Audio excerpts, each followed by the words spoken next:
1945년 해방 이후부터 1987년 9차 개헌으로 출범한 6공화국 전까지 한국의 정치는 독재의 연속이었다 해도 과언이 아닙니다. 선거 부정까지 저지르며 영구 집권을 시도했던 이승만과 박정희부터 전두환까지 이어진 쿠데타 세력의 장기 집권기가 40여 년 세월이 거의 대부분을 차지하고 있습니다. 이 중 쿠데타 세력의 집권기를 흔히 군부독재, 군사독재기라고 부릅니다. 쿠데타 세력을 군사독재 세력으로 부르는 이유는 이들이 군을 동원한 무력을 앞세워 정권을 찬탈했기 때문이기도 하고 이후 찬탈한 권력을 쿠데타에 가담한 군인들이 나누어 가졌기 때문이기도 합니다. 또한 집권기 동안 군이 주축이 된 무력을 앞세워 국민들을 감시하고 억압했기 때문이기도 합니다. 독재란 모든 권력을 쥐고 독단적으로 지배하는 것을 가리키는 말입니다. 대상과 나 사이의 권력관계를 규정하는 말입니다. 나에게 마땅히 주어진 반대할 권리, 거부할 권리가 무시되고 오직 복종만이 강요되는 권력관계가 독재입니다. 이재명은 윤석열 정부를 검사 독재라고 규정했습니다. 윤석열 정부가 소통을 거부하며 집권 이후 지금까지 펼쳐온 정책들 상당수가 불합리해 보이긴 합니다. 하지만 검사들을 앞세워 권력을 찬탈한 것도 아니고 당선 이후 정부의 요직들을 검사들만 차지한 것도 아니며 검사들을 앞세워 국민들을 억압하고 있지도 않습니다. 그렇기에 검사 독재라는 이재명의 저 워딩은 생뚱맞습니다. 하지만 이해는 합니다. 이재명의 입장에선 충분히 그렇게 말할 수 있습니다. 범죄 혐의가 명확한 피의자와 검사의 관계란 뚜렷한 증거와 정황들로 피의자의 생사 여탈권을 쥐고 있는 검사에게 권력이 쏠리는 일방적인 관계로 비춰질 여지가 충분하기 때문입니다. 검찰 조사실에서 비록 묵비권을 행사했다곤 하지만 미리 준비한 논점을 벗어난 자신의 진술서가 무시당하는 상황을 이재명은 검사의 독재라고 느꼈을 법도 합니다. 검사 독재라는 말은 반박할 수 없는 증거와 정황 앞에서 더 이상 피의 사실에서 빠져나갈 수 없음을 자각한 끝에 터져나온 단말마 같은 이재명의 비명입니다. 주말 거리에서 검사 독재를 외치실 많은 분들께선 부디 검사 독재의 의미가 무엇인지 한 번쯤 생각해 보셨으면 합니다. 안녕하세요. 오늘은 2월 4일 토요일입니다. 저는 나이브TV 블랙하우 BC입니다. 네, 호구맨입니다. 네, 오늘 이제 잠시 후 오후 3시 30분에 네. 그 숭례문 앞에서 이제 다들 모인다고 하죠. 네, 민주당 네, 사람들이. 네. 그 포인트 잘 잡았어 보니까. 거기가 그 종로고 일대 중에서 좀 도로 폭이 좁은 편이라 가지고 사람 웬만큼 모여야 될 이렇게 길막 효과도 있고 좀 많아 보이는 그런 효과도 있거든요. 근데 그런 반면에 또 주말이고 하니까 뭐 일반적인 통행량도 충분히 나오잖아요. 네, 네. 그러면 이제 시위에 참석하지 않는 사람들이랑 섞여가지고 사람이 많아 보이는 효과를 노릴 수도 있죠, 충분히. 그래서 이모저모 여러모로 생각해 볼 때 어느 정도 자리를 이렇게 좀 머리를 굴려서 한 게 아닌가 그런 생각입니다. 오늘 광화문 앞에서 집회를 하나 모르겠네. 글쎄요. 네. 보통 집회하면 광화문 앞에서 하는데, 그죠? 네, 네. 그러니까 그 숭례문 앞쪽으로, 남대문 앞쪽으로 집회하는 경우는 잘 없는데. 보통 거기서 집회하는 거는 광화문부터 시작해가지고 거기까지 밀려나오는 경우가 많지. 거기서 애초에 모여가지고 그렇게 집회하는 경우는 잘 못 봤는데. 아니면은 보통 뭐 청계광장에서 한다거나 그러는데. 청계광장이 이제 일단 공간은 더 좁잖아요. 예. 그러니까 사람 정말 많이 안 모일 것 같을 때 사실 청계광장에서 모이긴 하거든요. 그렇죠. 근데 청계광장도 그 따닥따닥 붙으면 꽤 많아. 그리고 그 좌우폭은 가운데 이제 청계천이 있으니까 그 청계천 한쪽 면에 고수부지를 보통 차지하고 하니까 좌우폭은 좁을 수 있는데 앞뒤로 쭉 길게 늘어뜨리면 꽤 사람들 모을 수 있거든요. 근데 이제 뭐 그런 거를 배제하고 그 남대문 쪽으로 간 거는 이제 뭐 그 가두시를 염두에 둔 그다음에 어느 정도 그 사람이 많아 보이는 효과까지 노린 그런 노림수가 아니겠나 뭐 그런 생각합니다. 뭐 민주당에도 지금 집회 짬밥 먹은 사람이 얼마나 많겠어. 아, 그럼요. 네. 아마 집회 짬밥은 이재명이 제일 없을걸? 아마 그럴 것 같아요. 네. 네. 성남에서 뭐 좀 하는 척 빼질대다가 대충 빼질대다가 시장 됐으니 뭐 관련해가지고 지금 보면 이제 뭐 많이들 이제 이미 알고 계시지만 뭐 지역당마다 다 이제 그게 미션이 떨어졌다고 그러죠. 총동원령이 네. 예, 나왔죠. 그래서 뭐 이제 지역당 규모 따라 가지고 뭐 신문 기사에 보면은 규모 따라서 적게는 40명, 많게는 200명까지 동원하라. 뭐 우리 지역구는 사고 지역구가 돼서 그런가 그 문자가 안 오더라고요. 그래요? 저희 지역구도 보니까 좀 김영배 의원이 조금 전에 한번 저 되게 독하게 소리를 냈거든요. 네네. 이따 이 문자 보내주라고. 나 이재명이 민주당은 인정 못한다고 그렇게 문자 보내고 나면 그 뒤로부터는 조용해. 블랙리스트? 그래서 그러니까 그 저기 뭐 어저께 이제 백브리핑에서 이걸 다뤘던데 그 당원들한테 지금 당원 성분 분석하는 듯한 이제 그런 연락이 가고 있는 거 그거 보셨어요 트위터에서? 아, 예, 봤습니다.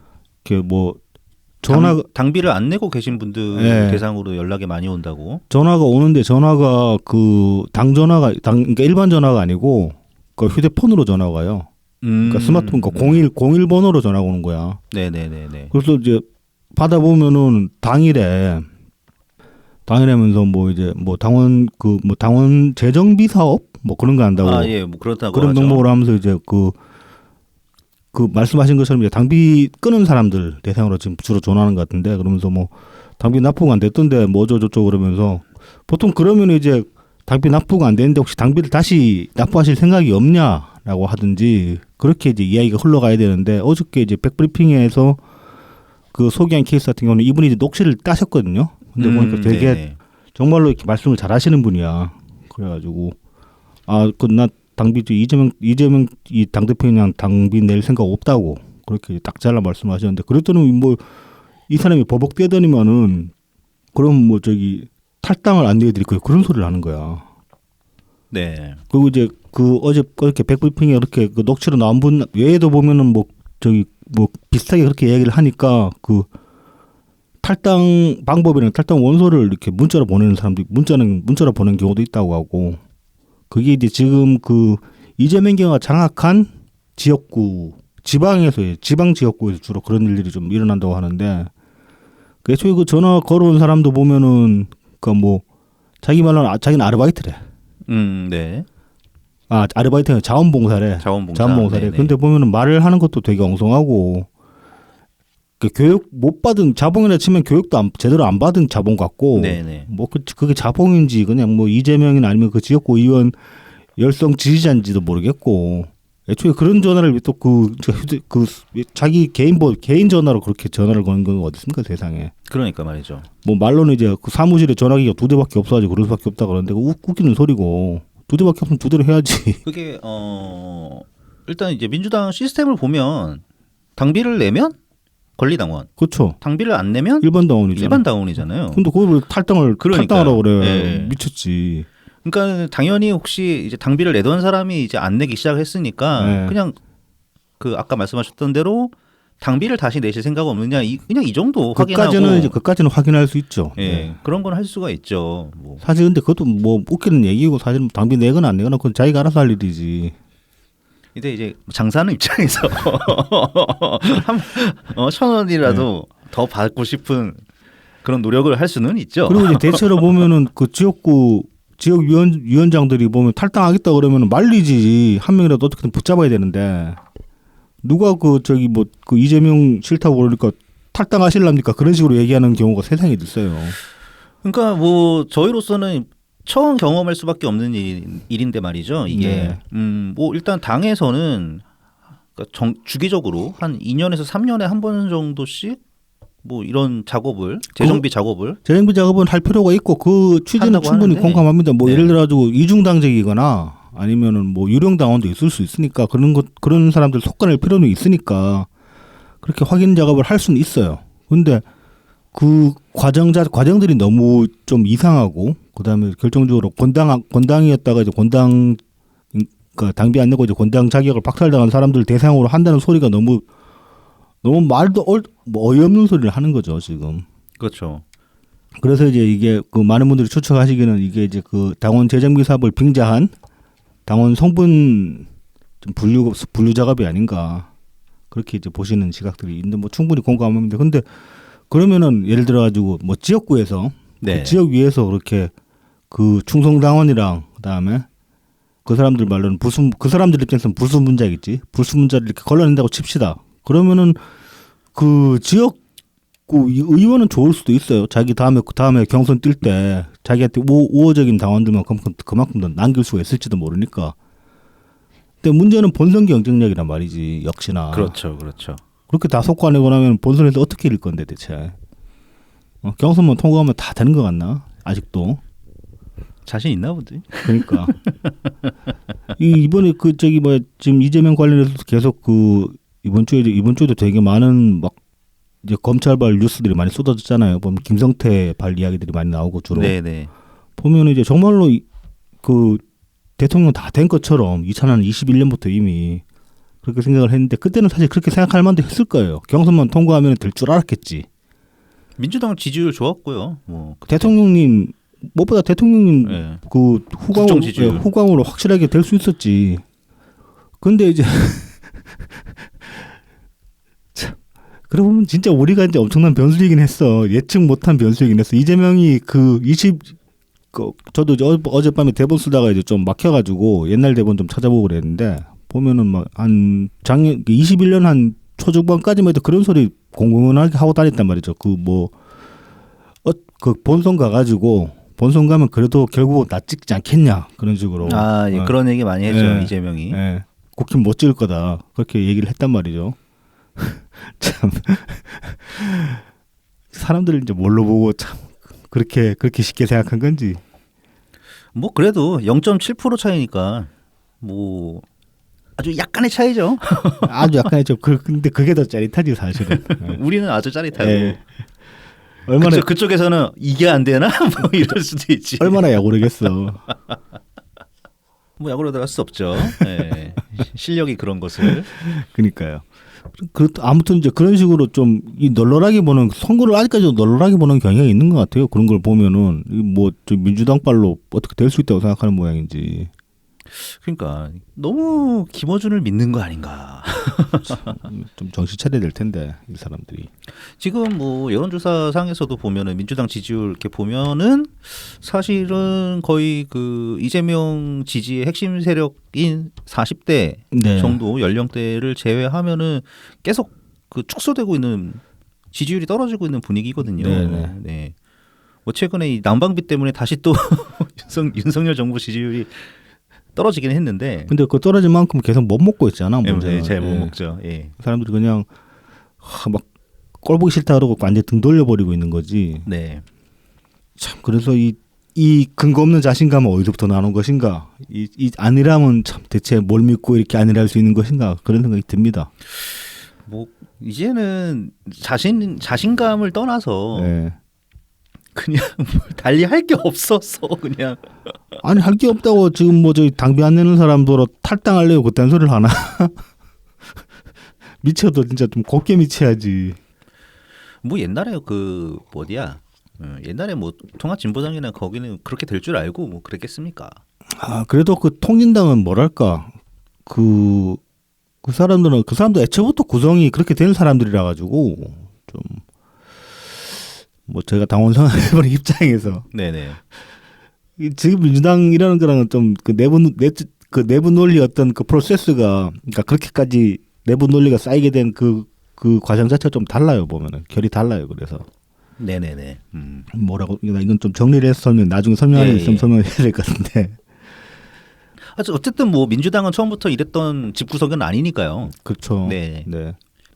문재인 대통령님 당선 이후에 뭔가 이렇게 당의 주류의 흐름이라고 할까? 하여튼 그게 이재명 쪽으로 중심이 자꾸 바뀌면서 네. 이 이상한 일이 자꾸 생긴단 말이죠. 그렇죠. 뭐 네. 최근에 그 저기 지난주에 이제 이 얘기도 이제 보도도 되고 이것도 백브리핑에 나왔던 얘기인데 그 딴지일보 게시판에서 언론 하나가 지금 그 여론조작 그 사이트 만들고 네네네. 여론조작 프로그램 짜가지고 DDD 리스트. 예. 돌리던 거 이제 잡혔잖아요. 네네. 누군지는 안 잡혔지. 이제 그 사이트가 적발이 된 거지. 사이트가 공개가 됐죠. 네. 참 진짜 어이가 없지 않습니까? 보고 있으면은. 근데 그쪽 실력답지 않게 굉장히 깔끔하게 작업하기 좋게 잘 만들었던데요. 거기 실력 좋아요, 사실은. 그러니까 그 딴지 게시판에 능력자들 많아. 딴지일보 자체도 능력자가 많고 그런 건 잘하는데 문제는 뭐냐면은 이 새끼들 10년 전에 시발단 그렇게 까던 새끼들이란 말이지. 그렇죠. 뭐 그거 이제 뭐 자기들이 돈 받고 안 하니까 상관없다는 건가? 그럴 수 있죠. 근데 글쎄요. 과연 돈을 아무도 안 받을까? 그건 모르겠다. 그것도 모르겠고 일단. 네. 사람들이 뭐 이렇게 삼삼 모여가지고 어떻게 우리도 그런 식으로 대빵 했으니까 네네. 뭐 그렇게 할 수 있다고 봅니다. 근데 문제는 그걸 시스템화 시켜버리면 그때부터는 더 이상 이거는 그 어떤 개인들이 어떤 그 스스로 이제 그 여론을 만들려고 하는 그런 움직임이라고 볼 수 없게 되는 거지 이거는. 상당히 했던 고도화됐더라고요. 네, 고도화됐죠. 심각하죠. 이게 막 그 현황도 나오잖아. 네. 막 역전하기 직전인가? 막 그러니까. 이렇게 막 뒤집어질 수 네, 있다. 네, 뭐 네. 막 그런 것까지 딱 다 보여주면서. 그리고 거기 보면 유튜브 어뷰징 하는 것도 어뷰징도 예. 추천하고 있잖아요. 뭐 몇 개 예. 채널들. 그래서 이렇게 매뉴얼이 있죠. 네. 동영상 클릭해서 네. 뭐 좋아요 찍고 그다음에 다시 뒤로 가기 한 다음에 네. 다음 리스트 네. 작업하고 그렇게 이제 하라고. 야, 뭐 대단합니다. 드루킹보다 낫던데. 그러니까 그런 식의 어떤 그 어뷰징 매뉴얼 같은 거는 그런 거는 유튜브에 제보하면 영업방해로 고발할 수도 있을 것 같은데. 네, 어떻게. 그렇죠. 그래서 그게 이제 백브리핑에서 이제 얘기가 나올 때 그때 그 오전에 조선일보에서 이제 네, 보도를 했죠. 먼저 보도를 했죠. 조선일보에서 보도를 하고 나서 그 댓글, 그러니까 기사 댓글 관련 사이트는 터트렸나 보더라고요. 아니 다시 열었어요. 다시 열었어요. 네. 그게 그러니까 터뜨린 건지 아니면은 그 기사를 보고 사람들이 몰려서 트래픽이 몰려가지고 서버가 다운된 건지는 모르겠어요. 다른 것 같지는 않더라고. 그렇군요. 이 서버는 이제 미국에 있는 클라우드 서버고 뭐 근데 미국에 있는 클라우드 서버라고 해서 뭐 꼭 그 프로그래머가 미국에 있는 사람이라는 거는 미국에 있는 사람이라고 할 수는 없고. 그렇죠. 네네. 그래서 참 그렇게 이명박 때 무슨 시발단 그러면서 그렇게 욕하더니면은 전 지들이 그 짓을 하고 있다. 근데 그 자기 합리화할 거 아니야. 자기들이 하는 거는 돈 안 받고 하는 일이고 뭐 옳은 일이라고 그렇게 또 자기 합리화를 할 거 아니야. 뭐 자기 공무원도 아니고. 예. 뭐 그럴 수도 있겠지. 시발단도 공무원은 아니었어. 아 그렇죠. 거기는 그 뭐라 그래야 되지? 기독교 단체에서 그냥 한 거고. 그리고 시발단도 실제로 거기로 돈이 흘러 들어갔다는 정황은 없어요. 맞아요. 그냥 이제 십장으로 알바다니라고 김용민이 명명했을 뿐이지 그 사람들이 실제로 돈을 얼마나 받고 일당을 얼마씩 받고 뭐 알바 일을 했는지 안 했는지는 알 수가 없어. 이제 뭐 이제 박근혜 캠프에서 무슨 이렇게 임명장 같은 거 뭐 하나 받았죠. 그 사람이. 네. 뭐 워낙 뿌려지는 거예요 그거. 네. 대선 때 되면은 그렇잖아요. 그래서 뭐 김어준 지금 하는 짓거리 봐도 그렇고 이 새끼들 진짜로 그 지들 욕하는 짓 다 하고 있어. 옛날에 그 뭐야 김어준이 그 삽자루인가 그 예, 학원 선생 데려다가 예. 막 댓글 그 알바도 쓴다고 예. 막 그거 하더니 그러니까 지가 그러고 있어. 지가. 뭐 지가 한 건 또 아니라고 예, 그러겠지. 하지만 지 새끼들이 다 하는 거지. 지 추종자들이 그러고 있는데 작전 세력 그렇게 타령하더라면 작전 세력이 몇 번이나 나온대 딴지 게시판에서 김어준은 언제까지 아가리 닥치고 있을 건가? 그러니까 그렇게 하는데도 안 되네. 잘 안 되네. 그러니까 그게 안 돼요. 뭐 시발단도 마찬가지고 그런 식으로 어떻게 그 여론 조작하는 것도 점점 어려워집니다. 사실은. 왜냐면은 그 이제 우리가 이제 그 문파 생활을 한창 할 때 대통령 임기 때 그때도 이제 그런 얘기를 우리끼리도 했었지만은 지금 이제 그 어떤 여론 형성 그 장이 이제 게시판 위주에서 SNS 위주로 넘어가고 있으니까 아무래도 SNS에서는 그렇게 조작질하기가 쉽지가 않단 말이죠. 그 SNS 이야기한 게 또 그것도 생각난다. 이것도 백브리핑에서 이야기한 건데 그 페이스북에도 어뷰징 계정이 그렇게 있더라고. 자기한테 악플 난 사람 하나를 계정을 쭉 따라가 봐가지고 그 사람 팔로우 리스트를 또 봤더니만은 그 다 그 어뷰징 계정이야. 어뷰징 계정인데 어뷰징 그 이제 가계정 만들어 놓고 그것들이 이제 그 주로 뭐 피싱 계정이나 아니면 성매매 계정으로 대부분 그렇게 활용이 되잖아요. 네. 재활용되잖아요. 네. 그 재활용돼버린 어뷰징 계정도 뭐 주르륵 달려있는 그런 계정이 백총한테 들러붙어가지고 맨날 욕을 하고 있는 거야. 그럼 페이스북도 그렇고 뭐 트위터도 그렇고. 근데 그런 식으로 어뷰징하는 계정들은 사실 영향력을 근데 발휘를 못하죠. 그 팔로워 수에 비해서. 차단 나가고 네. 이렇게 되면은 네. 계속 그냥 새로 만들어야 되는 것밖에 그렇죠. 안 되니까. 근데 이제 또 그런 어뷰징 계정의 상당수가 또 이재명한테 붙어 있다는 것도 참 웃기는 일이고.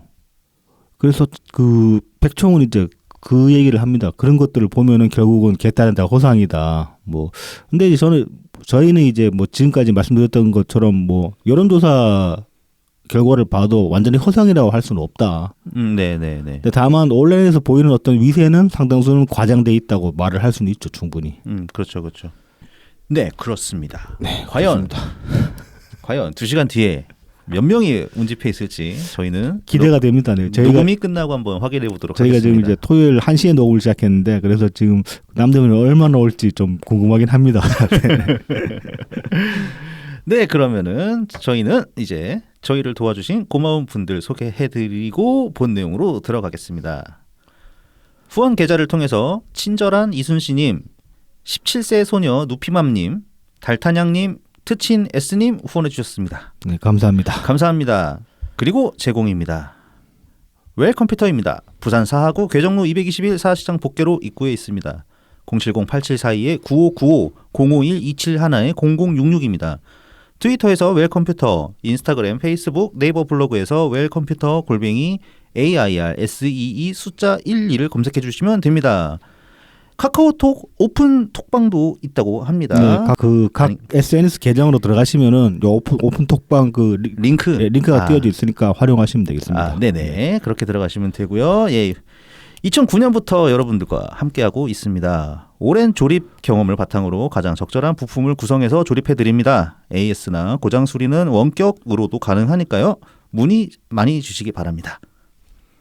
자, 그래서 2월 1일에 이제 2023년 2차 경품 추천 이벤트 당첨자가 나왔습니다. 네. 1등은 리스본님입니다. 그 다음에 2등은 슈퍼라커님, 3등은 두꺼운 김동동씨님 되십니다. 당첨 축하드리고요. 네. 예, 그 웰컴퓨터님께 DM으로 배송받으실 주소, 연락처를 꼭 남겨주셔서 경품 반드시 받아가시길 바랍니다. 네. 뭐 이제 최근에 그 웰컴퓨터님 사장님이 이제 그 웰컴퓨터 사장님이 트윗에서 올리셨던데 이 저희 방송을 통해 가지고 컴퓨터를 2대나 주문하신 분이 있다고 합니다. 아, 한 대도 아니고 2대씩이나. 네. 뭐 신학기를 맞이해서 이렇게 뭐 집에 가정의 컴퓨터를 딱 바꾸시려고 하신 건지 모르겠지만은 그래서 이제 뭐 매상에 기여했다는 생각이 드니까 뭐 그것도 저 기쁘기도 하고 한편으로는 저 좀 뭐라고 해야 되나 그 저희 방송을 듣는 저희가 잘 모르는 사실 저희 방송 주로 들으시는 분들이 아니면 그 리플 남겨주시는 분들 대부분이 저희 특친이고 그래가지고 아니면 뭐 저기 서초 집회 같은 데서 한 번씩 뵀던 분들이 대부분이라서 그런 분들 이외에 이제 저희가 잘 모르는 분들이 얼마나 드실까 이제 그런 감이 좀 막연했는데 이제 모르는 분이 그렇게 이제 2대나 구매하셨다고 하니까 한편은 그래도 이제 저희가 잘 인지하지 못하는 그런 청취자분들도 있구나 싶어가지고 그런 점이 저는 되게 뿌듯하더라고요 한편으로. 네, 그 어깨가 무거운데요. 무거워지는데요. 무겁다고 괜히 또 뭐 저기 뭐 다르게 하려고 하면 안 되고 하던 대로 하면 돼 하는 거야. 네, 어깨 뽕 차는 기분이 들어. 뽕 차면 안 되지. 뽕 차면 우리 그냥 그날로 끝내. 참 뽕이나 있냐 근데. 어깨 잘라. 아니 이걸로 뽕 차면 그 사람 그릇이 너무 좁은 거지. 저 조금 합니다. 뭐 뽕 좀 차려면 한 100만 명 정도 구독자 막 되고 그러면 그러면 그때쯤 되면 몰라. 그때도 뽕 차면 안 되지. 항상 사람은 초심을 잃으면 안 됩니다. 100만 되면은 김어준 멱살 잡으러 갑니다. 난 김어준보다 이동영한테 가가지고 이 새끼 100만 달에도 안 되는 게 어디서 지금 얘기하면 그거 한번 해보고 싶다. 그거 하고 가야겠네. 딱 그 이동영 찾아가고 야 술 한잔 사봐라 막 한 따라봐라 막. 니 100만 가봤나? 막 그러면서 100만 가려면 말이지 막 이래야 된다 그러면서 막 그런 거 어디서 조회수 100만 가지고 구독자 100만을 해봐야지. 어디서 300만 스피커 지랄하고 있어. 그런 소리 한번 해보고 싶긴 해. 재밌다. 절대 있을 수가 없는 일이지. 예. 진짜 저 우주 저 멀리 떨어져 있는 우주가 아니지. 저 우주 바깥에 어딘가에서 평행 우주라고 하는 그런 곳에서는 혹시나 있을까? 우리가 막 그 홀딱 뻗는 건 유튜브에 걸리니까 우리가 팬티만 입고 예를 들어 동영상 방송을 해도 그렇게는 안 돼. 계정 잘리. 아니 팬티만 입고 하는 걸로는 계정 잘리진 않을 것 같아. 수영복 팬티면 괜찮겠다. 그래서 성인 방송으로 이제 분류가 되겠지. 그렇죠. 네, 그런 다음에 이제 달품원 농장으로 넘어가 보겠습니다. 달품원 농장입니다. 트위터 달품원 농장 골뱅이 DALPUMEUN, 인스타그램 달품원 농장 _ 농사짓는 문파 골뱅이 DALPUM 숫자 1입니다. 청란 청개육, 친환경 우렁이쌀, 고춧가루, 참기름, 들기름, 서리태콩, 찰, 옥수수를 판매하고 있습니다. 많은 성원 부탁드립니다. 네. 이제 이번 주에 많은 그 이재명 관련 많은 이슈가 있었는데 이것들을 이제 뭐 정치 신세계나 아니면 이제 백브리핑에서 아주 잘 다뤄주고 계시기 때문에 뭐 특히나 백총이 이번에 또 이제 큰 거 하나 하셨죠. 네. 그 저기 뭐야 이재명 관련해 가지고 이제 새로운 혐의는 잘 안 나올 거라고 생각했었는데 그렇게 되게 좀 위중한 혐의를 하나 잡아냈단 말이죠. 이거 되게 크죠 사실. 그 공무원이 그렇게 대놓고 공문서 파기라고 해야 되나 그것도? 그런 거 그러니까 그 고발장에서는 뭐라 그러더라? 또 공공재를 그러니까 파손한 건데요. 네. 한마디로 이제 서류 막 문서 파기한 거랑 똑같은 거죠. 네. 그러니까 공문서 파기지. 네네. 공문서 훼손, 공문서 파기라고 봐야 되죠. 그거 사실 그 정말 가벼운 죄가 아니거든요. 네. 그리고 사실 무슨 그 도청에서 그렇게 숨기고 파기해야 될 만한 문서가 어디 있냐고 해서 뭐 거기 무슨 뭐 저기 뭐 보안을 안보 관련해서 뭐 일을 하는 것도 아니고 그냥 기본적으로 오히려 이제 그런 보안 관련이라서 어딘가에 잘 짱박아야 돼요. 그러니까요. 부셔버리면 안 돼 그렇게. 대비로 분류해가지고 잘 놔두고 보관을 해야지. 보존 연한대로 예. 뭐 5년이면 5년, 10년이면 10년 이렇게 딱 보관돼 있어야 하는 건데 그걸 이제 없애버렸단 말이죠. 예. 굉장히 뭔가 캥기는 게 있다는 거죠. 예. 그래서 이제 드디어 김현지가 소환이 되고 있습니다. 본격적으로. 마지막 남은 거의 네. 마지막 남은 사람인데 네. 이재명의 그 핵심 네. 4인방인가 3인방인가 그 4인방 중에서도 이제 그 정진상이나 김현지가 이제 원투탑이라고 하는데 뭐 그렇죠. 세간의 평가에 그 이재명 주변의 평가에 따르면 실제로 원탑은 김현지가 아니냐 그렇게 이제 보는 시각도 많다고 하죠. 그래서 드디어 물 위로 부상을 했다. 뭐 그걸 이제 그거한테 백성이 크게 기여를 한 거죠. 네네. 뭐 이제 아무튼 그런 식으로 이재명 관련해서 많은 뭐 이야기들이 또 이번 주에도 나왔지만은 그건 이제 잘 다뤄주고 계시기 때문에 저희는 이제 뭐 늘 하던 대로 좀 더 마이너한 쪽으로 집중을 해보려고 합니다. 그래서 이제 지난주에 그 난방비, 그러니까 가스비 관련해 가지고 이제 말씀을 좀 드렸는데 그 뒤에 좀 나온 후속 뭐 보도들도 있고 저희가 이제 말씀드린 이후에 그 다음에 지난주에 좀 미처 못 짚었던 부분들도 있는 것 같아가지고 보완해서 좀 말씀을 드리려고 합니다. 네, 일단은 이번 주 들어와가지고 이제 정부에서는 난방비 지원 대책이 나왔죠. 네네. 그래서 그 처음보다 조금 더 확대돼서 네. 이제 차상위 계층까지 네. 지원을 받을 수 있도록 하고 이제 액수는 2배로 늘려서 이제 네. 총 액수는 최대 59만 2천 원까지 지원받을 수 있는 그런 네, 정책 네. 발표를 했습니다. 그래서 네. 예산도 이제 1,000억이라는 예비비까지 추가를 해가지고 총 1,800억 원 이제 집행될 수 있게 준비를 한 상황인데요. 요거 자체만 놓고 보면 사실 좀 비판할 부분도 있고 칭찬할 부분도 있죠. 뭐 어떻게 보면은 애초에 지금 정부가 최초 발표했던 거 번복하고 뒤집어 엎은 거잖아요. 말하자면 갈아엎은 네네. 거잖아요. 그러니까 그 현상을 그러니까 뭐 최초에 이제 자기들이 그 책정했던 게 이제 좀 비현실적이다. 그런 인식하에 좀 더 현실적인 대응책으로 이제 좀 더 확대해서 이제 그렇게 다시 재편했다는 거는 칭찬할 수 있는 부분이기도 하지만 정부가 그런 식으로 쉽게 정책을 뒤집어 엎고 새로 이제 리뉴얼을 그렇게 금방 해버린다는 거는 그만큼 신뢰도를 떨어뜨리는 일이기도 하거든요. 네네. 그러니까 최초에 그 판단할 때 그럼 뭘 근거로 판단했냐 그렇게 되물을 수가 있는 거지 사실은. 그래서 처음부터 이제 그 정도 준비를 그러니까 여기서 처음은 이제 작년에 미리 그렇게 준비하라는 얘기가 아니라 그렇죠. 예, 난방비가 이제 많이 인상이 돼서 사람들이 이제 좀 소비 여력이나 이런 거에 영향을 준다 했을 때 어디까지 최대치를 잡을 것이냐. 그렇죠. 그러니까 그렇게 생각해보고 이 정도 잡을 수 있는데 처음부터 처음에 그냥 예비비 2배 이 정도 잡았다가 네. 이제 범위 확대 그다음에 네. 금액 확대 네. 이거를 다시 했단 말이죠. 아까 욕을 먹고 나서 하니까. 그렇죠. 예. 이게 원래부터 이렇게 생각이 있었던 거냐, 아니면 욕 먹으니까는 그냥 놀래가지고. 그렇죠. 임기응변식으로 땜빵식으로 그렇게 한 거냐 그렇게 볼 수. 네. 지금 이렇게 뭐 결과적으로 사람들한테 돈 줄 만큼 준다고 해도 이런 식으로 해버리면은 땜빵이라는 비판에서 자유로울 수가 없게 되는 거고. 그렇죠. 그러면 좀 더 나가면 이것도 포퓰리즘이라고 할 수 있는 거죠. 네네. 자, 그런 상황에서 갑자기 이제 파주시가 등장을 하게 되는데요. 네. 네, 이제 2월 1일 YTN 보도에서 나왔습니다. 경기도 파주시에서 파주시 모든 세대에게 20만 원씩 난방비 지원을 하기로 했다고 합니다. 네. 그래서 파주시장을 아예 민주당에서 이 민주당 시장이니까 네. 민주당에서 최고위원 회의 아침에 불렀어요. 네. 그래서 이제 파주시장이 발언을 보면은 중앙 정부에서 했던 에너지 바우처도 좋기는 한데 이 현실적으로 이게 턱없이 부족한 거다 이게.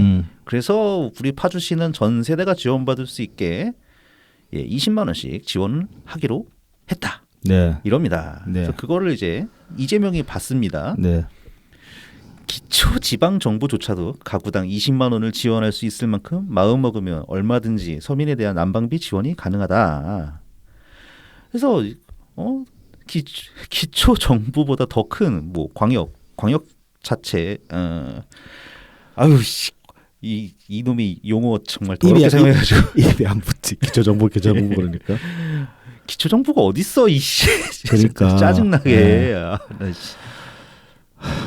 기초 단체. 아 진짜 이게 그 지역 화폐처럼 계속 이렇게 용어를 이렇게 뒤틀고 있죠. 네.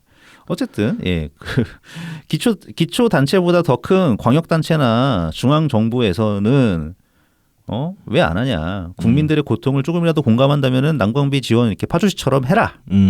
그거를 촉구한다. 네. 이렇게 했습니다. 네네. 자, 일단 이제 파주시장부터 좀 얘기를 하면은 이 에너지 바우처 이게 현실적으로 턱없이 부족하다 하는데 뭐가 부족하다는 건지를 사실 잘 모르겠습니다. 포인트를. 뭐 이제 에너지 바우처 그 지급 대상 이외에 그러니까 그 차상위 이상의 사람들도 지금 그 난방비 때문에 많이 고통받고 있다. 뭐 그런 차원에서 얘기한 게 아닐까요? 그러니까요. 그거를 얘기하는 것인지 네. 뭐 사실 그러니까 문맥상은 그게 맞기는 합니다. 네네. 예, 맞기는 하고. 네. 그러니까 일단은 이제 액수로 하면 59만 원 이게 적은 게 아니거든요. 웬만한 아파트 그 신문지상에 나왔던 것도 난방비가 막 이 액수를 넘지는 않았을 거예요. 네네. 뭐 전기요금까지 합치면은 또 어떨지 모르겠는데 네네. 이제 그런 가구가 많지는 않단 말이죠. 네. 그러니까 액수 자체로는 확실히 딱 넉넉하게 잡힌 셈이라서 네. 이제 그거를 꼬집은 거죠. 그러니까 왜 차상위 계층 정도까지만 주냐? 우리는 다 준다. 난방비 다 올랐는데 다 줘야지. 왜 사람 골라서 주냐? 이게 이제 이재명 민주당 스타일이죠. 그렇죠. 이제 뭐 예. 기본소득에 이제 어떤 그 밑밥 던지기라고 해야 되나? 뭐 그런 거죠. 이미 뭐 지겹게 받기 때문에 네. 재난지원금 때. 네. 그러면 파주시 얘네가 이제 어떠냐면은요. 이번에 그 20만 원씩 지원을 하기 위해서 추경을 했다고 합니다. 파주시에서. 예, 파주시 추경, 네, 네. 시의회에서 추경을 한 거죠. 네. 그래서 444억 원 추경을 했다고 합니다. 그 정도 필요한가 봐요. 네네. 얘네 근데 예산 규모가 2023년 규모가 1조 한 6,100원? 100억? 네. 예. 네. 1조 6,100억 정도 네. 됩니다. 그러면은 이제 이 추경 규모가 23년 본 예산의 한 2.8% 정도 돼요. 이 정도면은 뭐 쓸 수 있는 것 같기도 뭐 하고. 금액만 보면은 좀 만만해 보이죠, 충분히. 예. 이게 원래 항상 이런 식이에요. 이런 식이야. 옛날 그 민주당에서 이재명 달에서 뭐 복지 돈 좀 쓰자. 야. 본 예산 600조가 넘는데 거기서 1조도 못 쓰냐 뭐 이런 식이지. 그렇죠. 예, 예. 자, 그럼 이 2.8% 정부 예산으로 쓰면은 어느 정도냐면은 이게 17조 6천억 정도 돼요. 그렇죠. 국가 단위로 만약 확대를 네. 한다고 치면은. 네네네. 17조 6천억짜리 사업이 되는 거예요. 우리 이제 전국민 재난지원금 때 이제 1차 재난지원금이 전 국민 전 가구한테 다 나갔잖아요. 네네. 이게 이제 14조였으니까 사실 그러니까 이 정도 되는 사업인 거죠 이게. 네. 그러면은 니네가 그거를 할 만한 상황일까? 파주시가 대부분의 그 기초 단체들은 자기네들만의 예산으로 이렇게 사업이 가능하지가 않잖아요. 그렇죠. 네. 근데 이제 그 파주 같은 경우도 그렇고 경기도에 이제 상당수 그 기초단체들은 어느 정도 가능한 게 인구 밀도에, 그러니까 인구에 비해서 경제 규모가 난단 말이죠. 왜냐하면은 그 대규모 산업단지들이 유치된 경우가 많기 때문에 네네. 파주만 해도 뭐 배터리랑 LCD 공장들이 들어와 있으니까 파주 인구가 지금 찾아보니까 42만 정도 되거든요. 근데 아마 42만의 그 연 예산이 이제 1조 넘게 잡혔잖아요. 지금 말씀하신 네네네. 게. 그 정도면 강원도랑 비교하면 거의 한 2배 차이 날 겁니다. 그러니까 이재명이 애초에 앞서서 말했던 뭐 기초자치단체도 마음만 할 수 있다 그러는데 이거는 경기도에 있는 일부 산업화돼, 그러니까 공장이 많이 들어와 있는 그런 지역에나 가능한 얘기예요, 사실은. 그러니까 파주시는 이제 경기 북부 지역임에도 불구하고 그래도 좀 생산 공장이나 이런 게 큰 그렇죠. 대기업 네. 시설이 있어서 네네. 조금 이제 상태가 나올 수는 있는데 그래도 그 중앙 정부에서 이제 지급되는 지방교부세, 그다음에 이제 경기도에서부터 지급받는 교부금을 빼면은 얼마 안 돼요. 그렇죠. 많이 한 절반 줄어요. 그렇죠. 그렇게 되죠. 예. 네. 뭐 저기 수원이나 성남 같은 데 비할 바는 절대 못 되지. 네, 맞습니다. 그래서 444억이 그러면은 이제 그런 거 빼면 그러니까 네. 파주시 자체만으로 그 파주시에서 걷어들이는 지방세랑 세외 수입 네. 그게 이제 5천억이 좀 안 됩니다. 4,800억 정도. 네네. 그러니까는 한 10분의 1 쓰게 되는 거예요. 추경으로 하면은. 네네. 그러니까 과연 이거를 난방비를 과연 그렇게 다 주는 게 좋은 방식이냐. 그렇죠. 이거 다시 한번 지적해 볼 수 있는 거죠. 시 자체에서 사실 난방비 지원하는 거는 좋죠. 네. 좋은데 왜 다 주냐.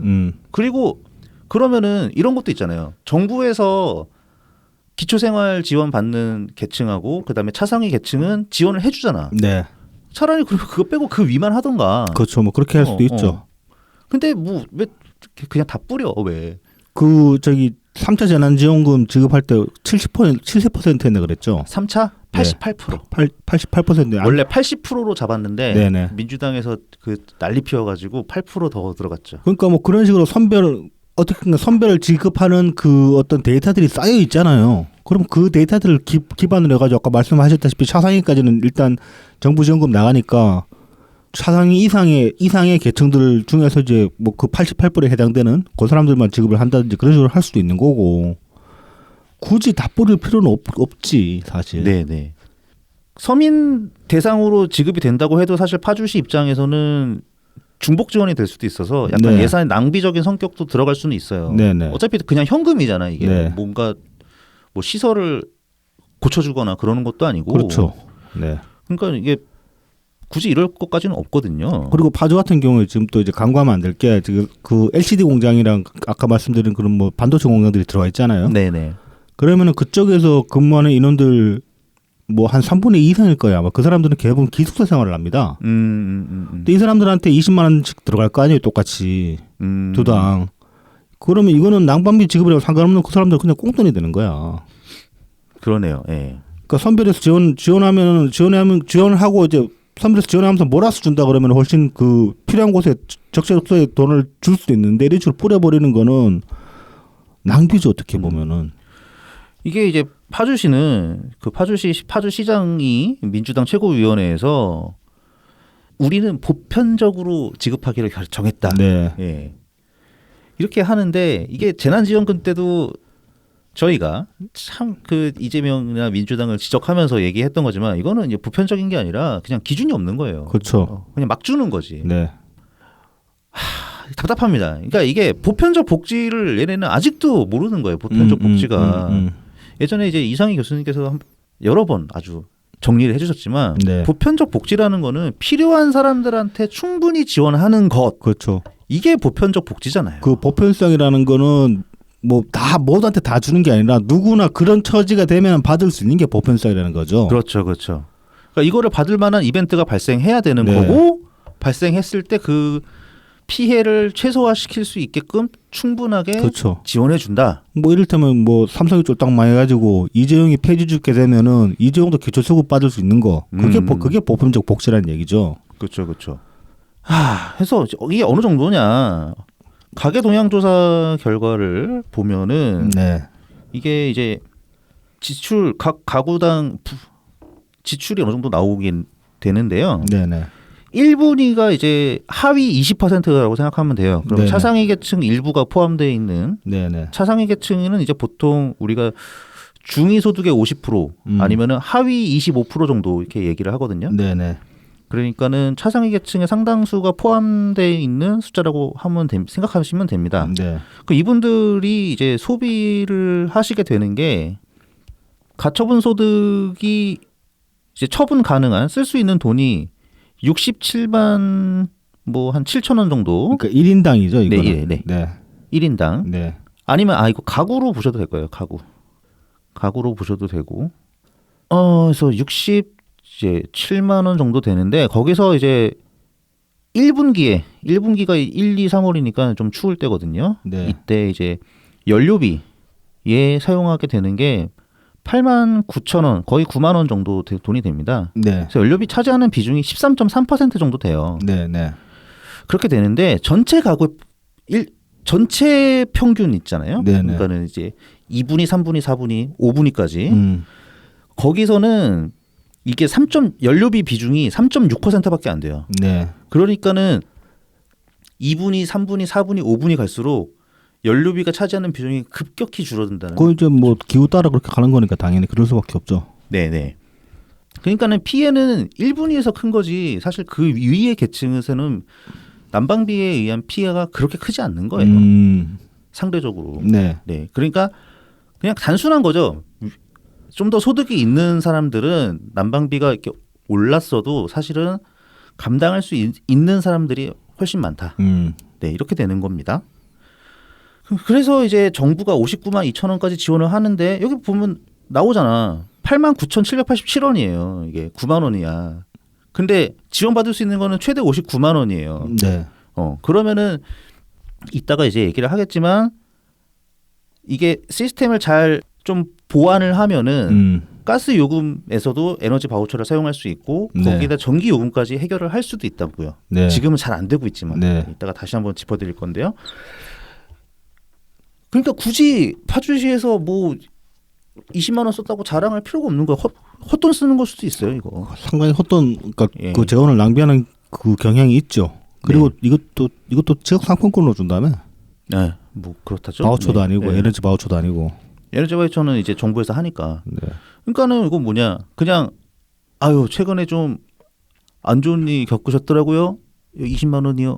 뭐 그런 거죠. 이렇게 되는 거지. 네. 그러니까 이거는 플리즘이라고 사실 얘기 안 할 수가 없죠. 네. 그러니까 그냥 이 이재명 방탄용 퍼포먼스 아니냐 이게. 정확하게 이재명이 줄기차게 얘기했던 거랑 너무 형태가 똑같아서. 이거 이제 뭐 이를테면 그런 거일 수 있지. 이런 식으로 이제 하나 마중물처럼 던져놓고 지자체들이 다 요거에 이제 편승하기를 붐업시켜 가지고 지자체들이 다 이걸 따라가기를 그렇게 이제 기대를 했을 수도 있죠. 만약에 그렇게 지자체들이 따라가 버리면은 이재명이 업적이 되는 거니까 이게. 그렇죠. 그래 참 안타깝습니다. 네, 좀 안타깝고. 네, 이거 그러니까 이런 식으로 뭐 참 이런 식으로 하면 안 되죠. 이게 자랑할 게 아니거든요. 이게. 네. 근데 민주당에서 이게 자랑을 했단 말이죠. 마치 윤석열 정부에서 못하는 거를 하는 것처럼. 민주당은 서민 지원의 의지가 있기 때문에 한다. 네.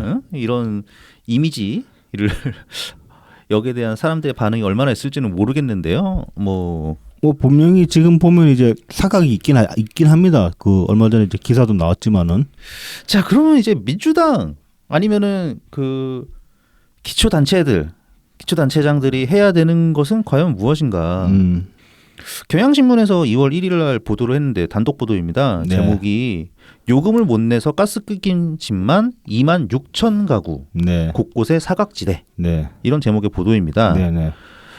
그러니까는 2만 6천 가구가 가스가 끊겼다는 얘기예요. 그러니까 가스 요금을 뭐 일정 기간 이상 못 내서 연체를 했겠죠. 네. 예, 연체해서 가스 끊어진 건데 가스가 끊어지면 그냥 겨울을 춥게 가잖아요.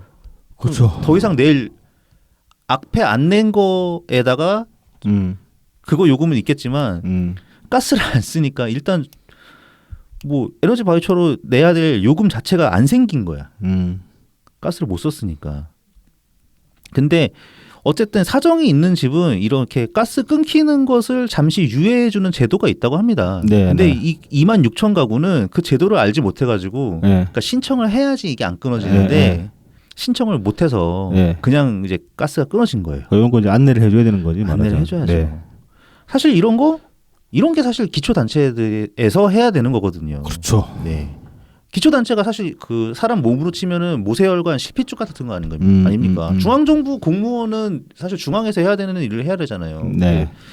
사방에 이렇게 뛰어다닐 수가 없잖아. 그렇죠. 네. 이런 거는 이제 뭐 서울로 치면은 이제 구단위 아니면 구나 동단위에서 해야 되는 거고 뭐 경기도나 이런 다른 데로 가면은 이렇게 시 단위에서 해야 되는 거죠. 파주시 같은 곳이. 네. 이런 걸 신경을 써야지. 그런 사각지대를 보완해 주는 게 좋다니까요. 이게 좋은 건데 뭐 그냥 우리 20만 원 쓸게요. 이런 정도로 하면 그러니까요. 괜히 돈만 더 많이 들어가는 거예요. 이거 지금 그 재원이 444억이라 그랬잖아요. 네네. 그 444억 가지고 복지과 공무원들 숫자 늘리는 게 훨씬 유용합니다. 네. 공무원들 숫자 늘려가지고 그 사람들을 그냥 그 필드에 계속 이제 현장 다니면서 가고 탐방하면서 이런 집들 잡아내가지고 어떻게 이런 상황이 오면은 미리미리 안내를 해주고 그다음에 네. 어떻게 이제 챙길 수 있는 복지 제도들을 이렇게 안내해주는 그런 인원을 늘리는 게 훨씬 유용하죠 사실. 네. 아니면은 그 이제 이런 취약계층들은 집이 좀 시설이 안 좋은 경우가 많잖아요. 네네. 그러니까 단열이 잘 안 되잖아요. 그것도 그거 있습니다. 보면 뭐 주택공사에서 하는 그런 그 제도도 있고 여러 가지로 보면 그 주택 단열, 네네. 주택 보완 사업 그것도 신청하면은 그 요건 충족되는 사람들이 한해가지고 돈을 줍니다. 네. 집 고치라고. 네. 뭐 그런 것들도 이제 근데 많이 안내가 필요하죠 이런 것처럼. 네, 그렇죠. 그래서 그런 거를 해주면은 국가적으로 에너지가 절약되는 거예요. 네. 에너지 사용이 네. 훨씬 좋은 거죠. 그렇죠. 나라 경제에도 좋은 거야. 그런 거를 좀 할 생각을 해야지. 그냥 그 돈 써가지고 세금 써서 광팔 생각이나 하니까. 야, 444면 공무원 몇 명 더 고용할 수 있나? 꽤 많이 고용할 수 있잖아. 뭐 글쎄요, 뭐 연봉 한 4천에 고용한다고 하면은 몇 명이냐? 꼭 고스란히 태우면은 뭐 10명, 1000명 정도 고용할 수 있는 거 아니야? 1000명. 근데 이제 고스란히 태울 수는 없으니까 네, 뭐 그렇죠. 예를 들어 가지고 뭐 한 100명 정도면 더 고용한다고 해도 그래서 이제 그 저기 구 아니면 동사무소 그 저기 뭐야 요즘 동사무소 아니고 뭐라 그러냐? 그 주민센터. 네, 주민센터마다 지금 주민센터 보면은 저희 동네에 복지과에 2명인가 3명 있던데 뭐 그 사람들은 숫자 한 2-3배로만 늘려줘도 이 좀 현장에 그 실제로 사람들이 어떻게 살고 있는지 파악하는데 훨씬 크게 도움이 될 거란 말입니다. 그러니까 그 예산 가지고 괜히 뭐 행정 편의주의이기도 한 거예요. 사실은 그렇게 돈 뿌려버리는 거는 네, 맞습니다. 책임 반기고 예. 그렇게 하면 안 되지 일을. 그렇죠.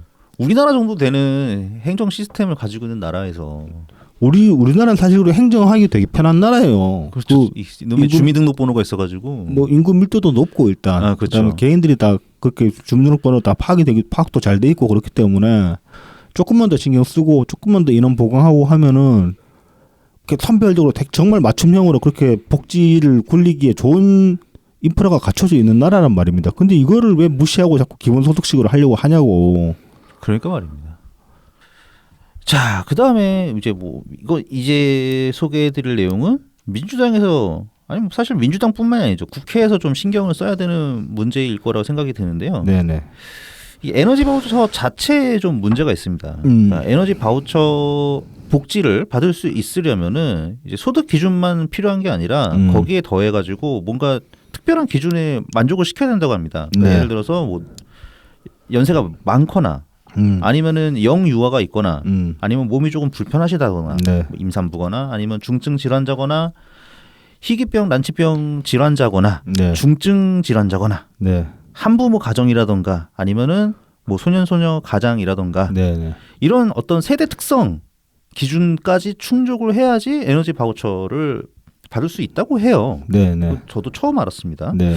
그래서 이런 식으로 이제 기준을 못 맞춰가지고 그러니까 소득만 좀 낮은 편이라서 네네. 이런 복지에서 제외된 가구가 기초생활수급 가구 179만 가구 중에 61만 가구가 못 받는다고 합니다. 그러니까 상당히 많은 사람들이 이 혜택이 받을 수 있음에도 못 받는 거죠. 네네. 그러니까 이게 만약에 어떤 법률상이나 뭐 시행령상의 문제면은 시행령이면은 뭐 정부에서 바꿔야 하는 것이고 네. 법률 문제면은 이제 법률적으로 국회에서 손을 봐야 되는 것이 되겠죠. 네. 그래서 이런 제도의 허점을 보완하는 거는 국회가 해야지. 국회가 직접 하든 네. 아니면 국회가 정부한테 요구를 하든 네. 그걸 해야죠. 그래서 이런 혜택을 받을 수 있게끔 만들어 줘야죠. 예. 그리고 이런 거 혜택 받는 얼마 전에 제가 보도를 이제 YTN에서 우연히 보니까 받으실 수 있는데 또 굳이 나보다 더 힘든 사람 도와주라고 안 받으시는 그런 분들도 계세요. 심지어 예. 그러면서 이렇게 막 뭐 연탄 난로 같은 거 그냥 이렇게 떼고 사시는 분들이 계시거든요. 네. 그런 인식도 사실 그러니까 충분히 받으실 수 있습니다. 괜찮습니다. 뭐 이렇게 그렇죠. 유도를 한다거나 뭐 그런 여러 가지 할 수 있는 일들이 많아요. 참 그런 분들이 어떻게 보면 그 염치가 있으신 분들인데 네. 그렇게 염치 있는 분들이 고생을 하고 염치 없는 이 쓰레기들이 지금 저렇게 판을 치고 있으니 참 승질난다 그 얘기 들으니. 네, 그렇죠. 그러니까 그분들은 뭐 자신이 손해 본다고 생각을 안 하시니까. 그렇죠. 예. 네. 근데 기꺼이 손해를 어떻게 보면은 보시고 계신 거죠. 참 그런 분들을 배워야 되는데 도와드리고. 네. 자, 그다음에 이제 2월 2일 YTN 보도를 하나 볼게요. 전기와 가스 중에 하나만 혜택, 에너지 바우처의 함정이라는 제목입니다. 네. 그러니까 에너지 바우처 금액이 상당히 커요. 지금 59만 2천 원이라고 확대가 2배로 된 건데 그 전에도 그러니까 30만 원 좀 안 된단 말이죠. 네네. 그 정도 액수가 돼요. 그러면은 아까 이제 그 1분위 소득 부분들이 사용하시는 그런 그러니까 월 평균 사용하시는 뭐 연료비 기준으로 하면은 어느 정도 커버가 충분히 가능한 네네. 모자란 액수는 아니란 말이죠. 네네. 그런데 이제 뭐가 문제냐?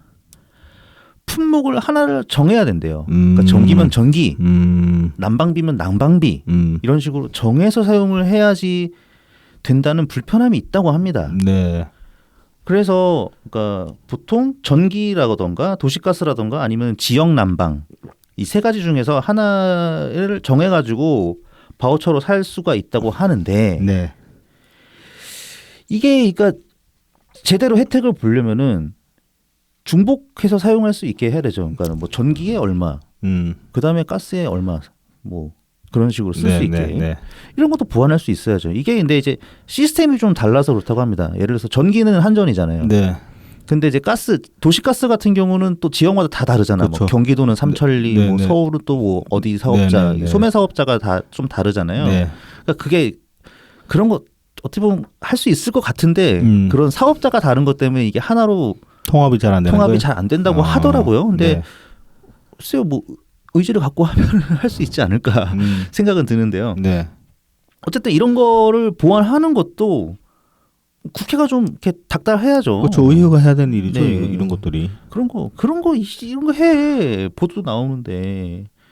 근데 뭐 7.5조 뭐 야, 전 국민한테 의지만 있으면 뭐 20만 원씩 줄 수 있습니다. 이거 막 플랜카드 붙여놓고 막 아유 참 답답합니다. 그 일을 안 하고 푼 돈으로 떼우려고 하는 거야. 계속. 네네. 근데 그 푼 돈인데 그 개인한테는 푼 돈인데 또 국가적으로 전체적으로 뭐 사회적으로 보면은 그 푼 돈도 아니고. 네 그렇죠. 몇 조씩 들어가잖아요. 네. 그러니까 이게 책임 방기지 이런 것들이다. 일 안 하는 거지. 일 안 하려는 거지 사실. 그래서 진정으로 해야 될 거를 하고 사실 그거에 대해 가장 적절한 기준은 진짜 보편적 복지를 기준으로 생각하는 것이 여러 가지로 좋다 이겁니다. 네. 니네가 하는 거 보편적 복지가 아니야 이 새끼들아. 이 기본소득 이 얼치기 놈들아. 그건 이제 그건 그 공무원이나 정치인들한테 보편적 복지지. 지들 일을 그만큼 덜 할 수 있으니까. 지네만 좋은 선별적 복지지. 그러니까 지네한테만 좋은 복지야. 지네한테 복지야 진짜로. 그거는. 그러니까 이 나쁜 놈들. 네, 그래서 난방비 대책에 대한 난방비 지원 대책에 대한 내용은 이 정도 하고요. 네. 그다음에 이제 이번에 알려드릴 내용은 지난주 가스요금 인상 건에 대한 약간의 좀 네. 추가입니다. 네네. 그래서 작년에 지난주에 네. 저희 에피소드 업로드 되고 나서 기사가 좀 나왔어요. 네. 기사가 나왔는데 가스공사 영업이익이 많다. 매출도 막 조 단위로 나오고 영업이익이 여기 3분기 누적 영업이익이 아니구나. 이거 3분기 영업이익이 1,434억이다. 네. 뭐 이런 기사가 나왔습니다. 네네. 그래서 이거 연합 인포맥스 기사에서 가지고 왔는데요. 네네. 가스공사 3분기까지 22년 3분기까지 누적 실적은 매출액이 33조 5천억이고 네. 영업이익이 이제 1조 3,454억. 네. 그래서 이게 전년 동기랑 비교를 하면은 매출액은 87.3%가 늘어났고 영업이익은 62.7%가 증가했다. 네. 그러니까 이게 또 많은 분들이 네. 화가 나시는 거죠. 사람들 등골 빼가지고 지금 돈 이 새끼들 돈 벌었네? 돈 왕창 벌었다고. 가스요금 올려가지고. 네. 근데 이게 전혀 그렇지가 않습니다. 이거 전형적인 낚시성 기사죠. 사실 이것도. 약간은 그러니까 사실 보도인데 입체적이지 않아. 그러니까 단편만 싹 네. 드러내가지고 그것만 확 띄운 거지. 이게 이제 그러니까 이 재무제표에 나타나는 건 사실인 거죠. 네, 얘네가 네. 이제 이런 식으로 회계 장부를 재무제표를 작성하기 때문인데 네. 이게 미수금 처리를 안 하기 때문입니다. 이게. 네. 그러니까 이 한국일보에서 이제 작년 9월에 이제 보도된 기사에 재미난 표가 하나 올라와 있는데 네. 금융투자협회에서 이제 한국가스공사의 미수금하고 회사채 채권 발행액을 집계를 해서 표로 그렸어요. 네. 그래서 2008년부터 2022년 이게 한 3분기까지인가? 3분기인가 2분기까지 그려져 있는데 이게 재밌습니다. 그러니까 가스공사가 이런 걸 해요. 그러니까 가스를 비싸게 사와서 싸게 팔면 그만큼 이제 그게 미수금이라는 게 생기잖아요. 네. 미수금이 생기는데 이거를 이제 어떻게 처리를 할 것이냐? 네. 회사채 발행을 해가지고 자산으로 만들어 버리는 시스템이라고 생각하면 됩니다. 네네. 그러니까는 이익은 났어. 네. 그 대신에 부채도 이만큼 늘어나는 거죠. 회사 채권을 발행하니까. 네. 이렇게 하면은 가스공사는 뭐가 좋을까요?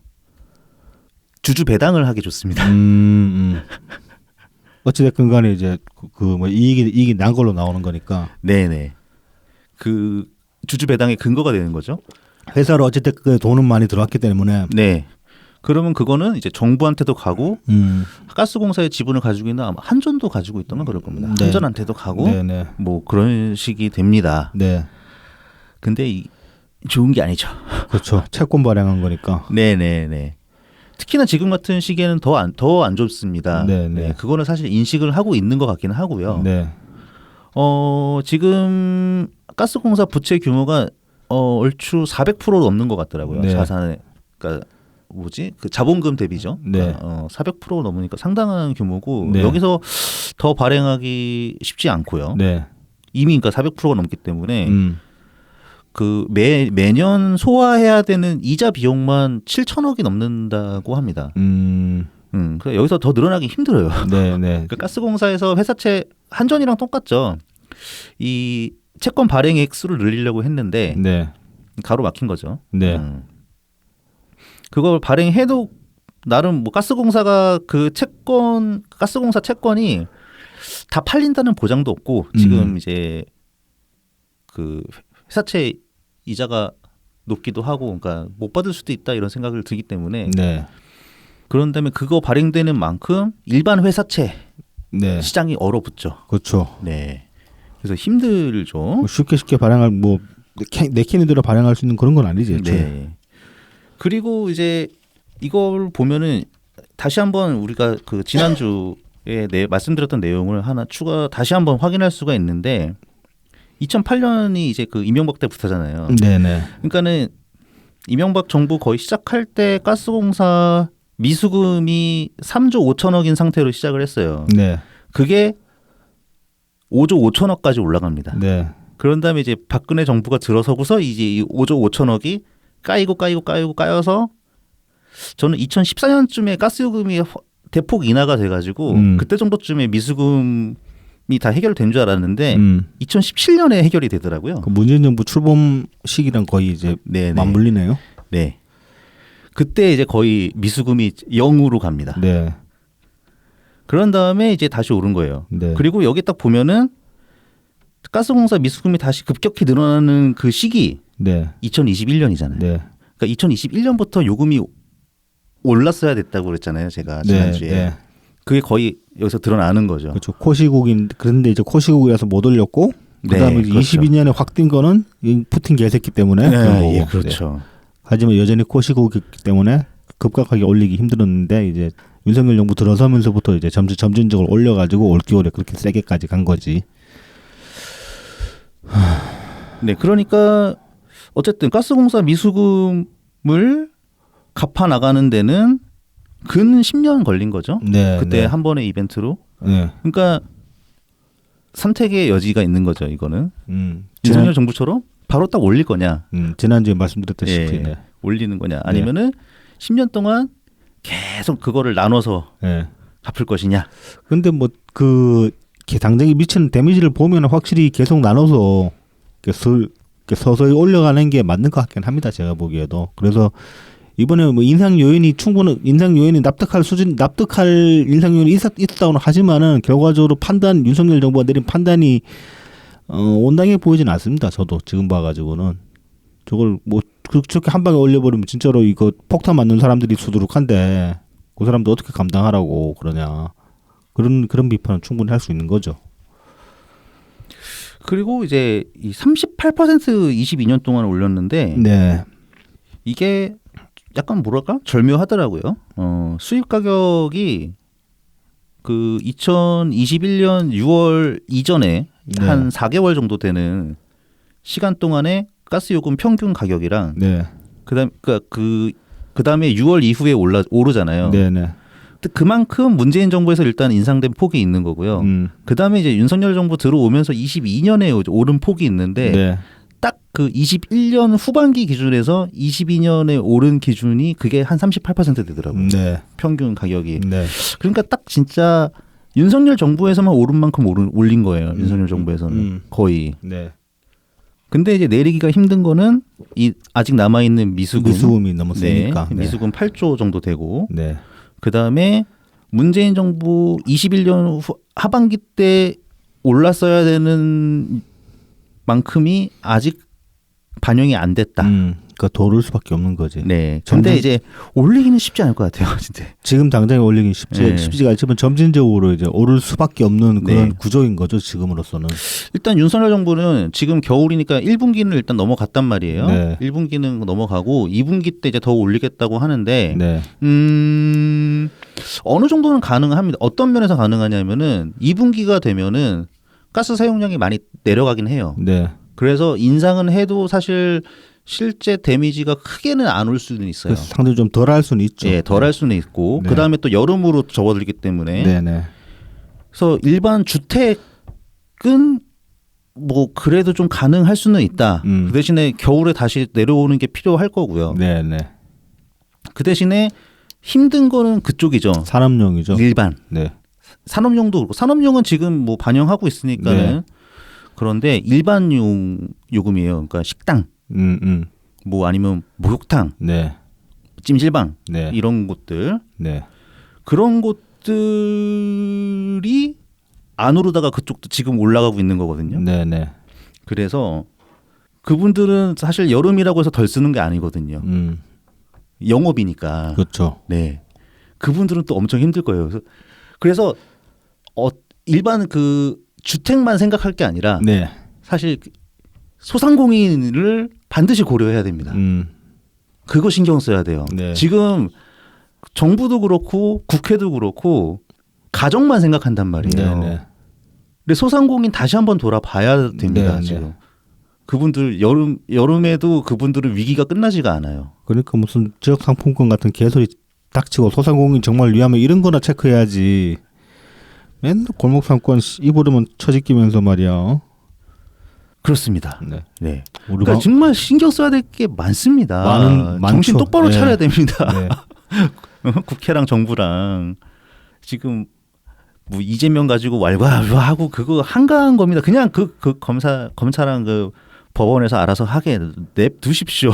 그거는 뭐 그러니까 참 뭐 정부는 그렇다 치고 정부는 뭐 윤석열 정부한테 전에 저 기대가 없었기 때문에 그렇다 쳐도 뭐 민주당이 이재명한테 다 모든 걸 다 올인하는 바람에 한 놈이라도 정신을 차리는 사람 응? 그룹이 있어야 되는데 지금 그렇죠. 답답합니다. 네. 왜 그걸 아무도 얘기를 안 해. 참. 뭐 그 기껏 대책 내놓는다니까 파주에서 20만 원씩 뿌린다 이런 소리는 하고 있으니 네. 진짜 깝깝합니다 진짜로. 네, 그래서 이제 오늘 이제 토요일에 남대문에서 모이잖아요. 네. SBS에서 굉장히 재미난 기사가 네. 하나 나왔습니다. 굉장히 귀한 기사가 하나 나왔는데요. 제목은 좀 재밌습니다. 네. 개딸이 아니라는 6080들은 왜 서초동에 나왔나? 네. 그래서 이제 뭐 저희가 지금까지 뭐 대부분 이제 신문 기사를 읽고 많이 했지만 요건 뭐 조금 다르게 기사 리뷰라고 해야 되나? 그렇게 이제 한번 제가 나름대로 꾸며보려고 했는데. 아, 이거 리뷰 가치가 있죠. 네. 그래서 이제 기사 도입부가 일단 좀 되게 문학적입니다. 기사 도입부. 그래서 일부러 이제 쭉 그 원문을 다 따왔는데, 이재명 대표가 그러니까 1월 29일 기사입니다. 그러니까 이제 28일 날 그 저기 서초에서 집회한 그 얘기예요. 그래서 이제 이재명 대표가 대장동 의혹으로 서울중앙지검에 출석한 어제 검찰청사 앞 서초동의 대로는 중세 군대의 전투가 벌어지는 강가를 떠올리게 했다. 8차선 차로를 사이에 두고 이재명 구속 깃발을 내건 이들과 우리가 이재명이다를 내건 이들이 포진했다. 이들은 이재명 대표가 검찰청사 안으로 들어간 지 한참이 지나서까지도 말의 투석전을 벌였다. 이재명 구속 진영이 설치한 스피커 다발에서는 개가 짖는 소리와 도살당하는 돼지의 울음소리가 흘러나왔다. 귀를 찢는 짐승 울음소리가 겨울 하늘에 울려 퍼지자 우리가 이재명이다 진영은 상하는 소리들을 목청껏 부르짖었다. 개, 돼지 울음소리와 사람이 악쓰는 소리들은 대한민국의 정의를 담보한다는 대법원, 대검찰청, 서울중앙지검, 서울중앙법원의 우뚝 솟은 건물 사이를 휘감았다.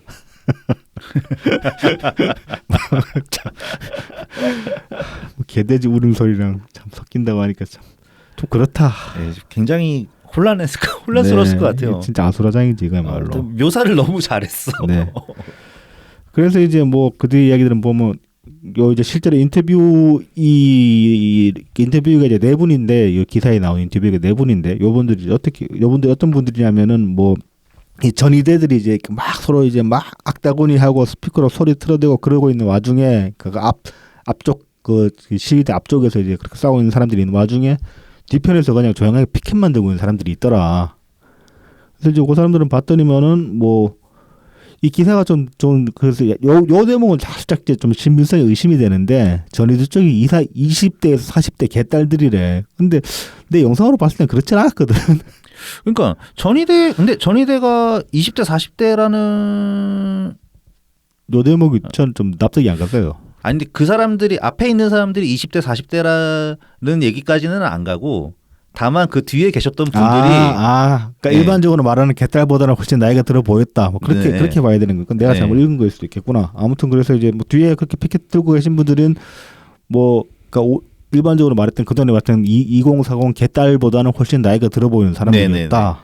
사실 우리는 이제 앞도 똑같다는 걸 네. 알고 있는 네. 거고.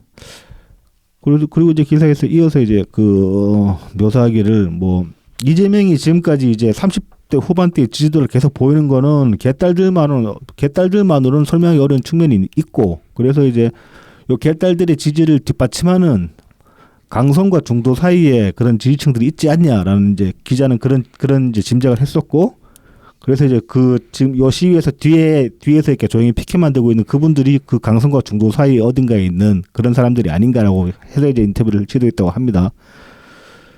근데 이제 그 사실은 저는 요것도 좀 그 수긍할 수가 없는 게 이재명 지지층은 지금 뭐 강성과 중도 사이랑 강성이 있는 게 아니라 초강성과 강성만 남아 있는 거죠. 네네. 모든 강성 지지자들이 다 현장에서 그 목소리를 크게 내는 건 아닙니다. 그 마인드는 강성인데 그냥 조용히 피켓 들고 있는 사람도 많죠 사실.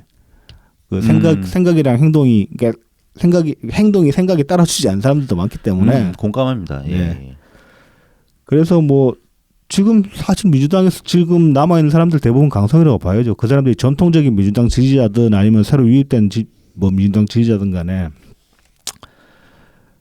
뭐 지금 그래서 실질적으로 보면은 국힘이랑 민주당 지지율 빼고 나면 이제 그 둘이 지지율 합치면 거의 한 60에서 70% 사이가 되죠. 네네. 그리고 그 나머지 한 30에서 40% 사이 왔다 갔다 하는 그 정확하게 거의 한 3등분 된 거죠. 국힘, 민주당, 중도 딱 3대 3 이렇게 가는 거죠. 그 지지층의 그 분포를 봐도 결국은 코어들만 있고 나머지 실제로 이제 선거에서 당락을 좌지우지하던 그 중도층은 그냥 싹 빠져나온 그런 형국이니까 지금 남아 있는 사람들이 뭐 강성과 중도 사이 어딘가에 있다라고 보는 거는 좀 납득하기 힘든 그런 이제 분석이라고 할 수 있겠습니다. 아무튼 그래서 이제 인터뷰를 그렇게 기자가 보기엔 저분들이 강성과 중도 사이에 있는 분들이 아닌가 하고 이제 그 인터뷰를 4명을 섭외를 했는데 뭐 39년생, 그다음에 52년생, 58년생 여성분, 그다음에 64년생 남성분 해가지고 이렇게 4분을 인터뷰를 했습니다. 저희 인터뷰 내용을 보면은 뭐 재명인의 말 같은 커뮤니티 활동을 하는가라고 이제 질문을 했을 때 이분들이 이제 공통적으로 커뮤니티 활동은 안 한다고 합니다. 그리고 이제 작년 대선 시즌부터 이재명을 지지하게 됐고 그래서 특별히 뭐 온라인에서 소통을 하고 그런 것도 없다고 그러니까 SNS 활동도 안 하고 그렇다고 합니다. 그러면서 이제 주로 유튜브를 통해서 뭐 기사나 아니면 지금 이번 집회 같은 경우도 집회 영상 같은 것도 전달해 들었다고 합니다.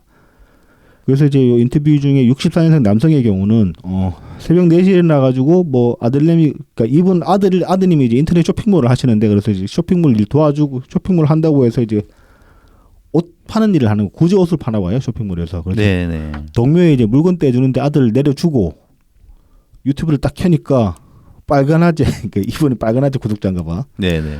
빨간아재가 이제 뭐 인원은 우리가 많은데 저기 스피커 때문에 밀린다고 막 그렇게 얘기를 했다고 해요. 아, 거짓말을 하네. 그렇죠. 이분 낚인 거야. 그래서 이제 왔다고 뭐 안 되겠다 싶어가지고 왔다고 그렇게 이제 말씀을 하시는데. 근데 걔네 스피커가 저쪽 국민의힘 지지자 쪽 스피커가 크긴 크더라고요.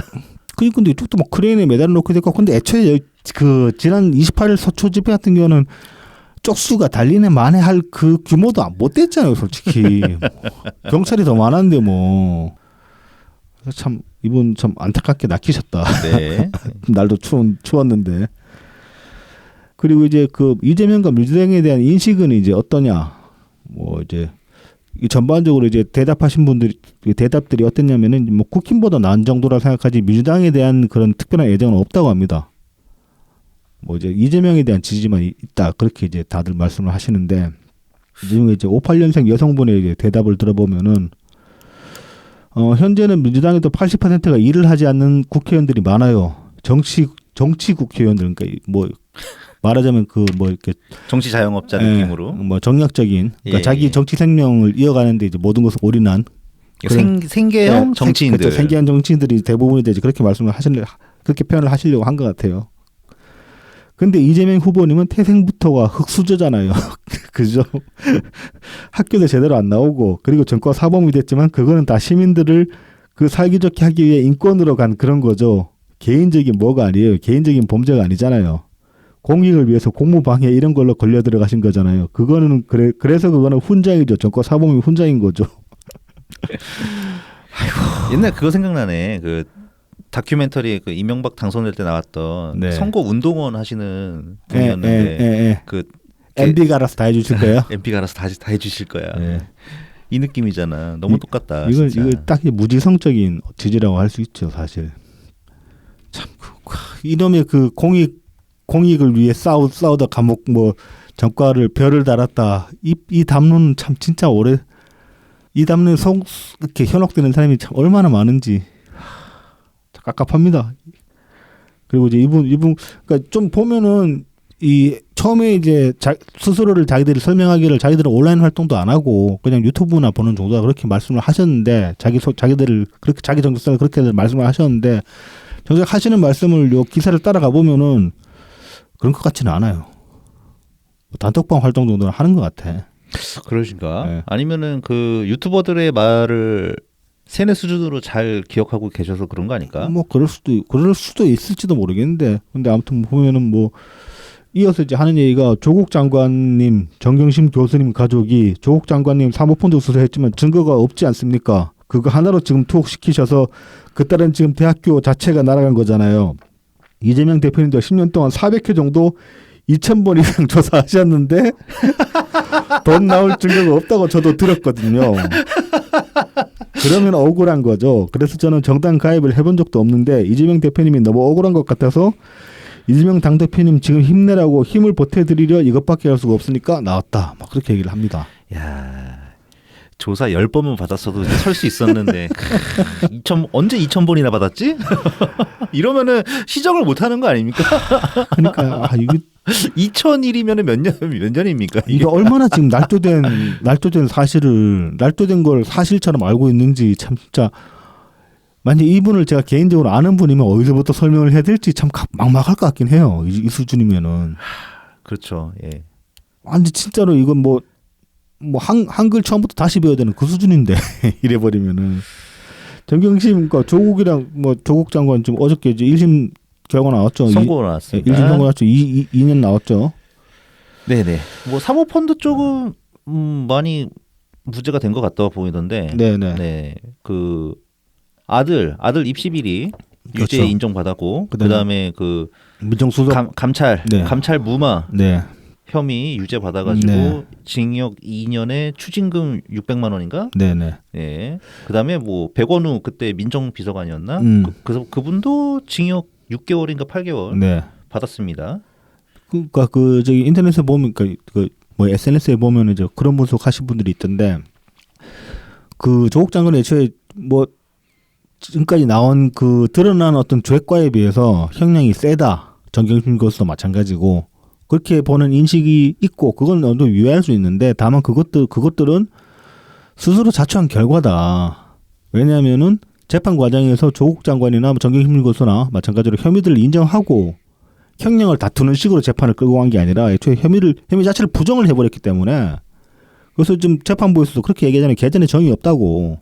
이거 반성하는 게 아니고 계속 자기 죄 없다고 얘기를 해버리니까 명백하게 증거가 다 있는데 그거를 나는 죄 지은 게 없습니다라고 얘기를 해버리면 재판부에서도 형을 세게 때릴 수밖에 없는 거죠. 저 인간 쓰레기네 그렇게 되는 거니까. 그리고 제가 그 지인한테 얘기를 들어보니까 네. 그 문화일보에서 보도한 내용에 따르면은 이번 선고를 내린 판사가 네. 굳이 이제 이념 성향을 나누면은 네.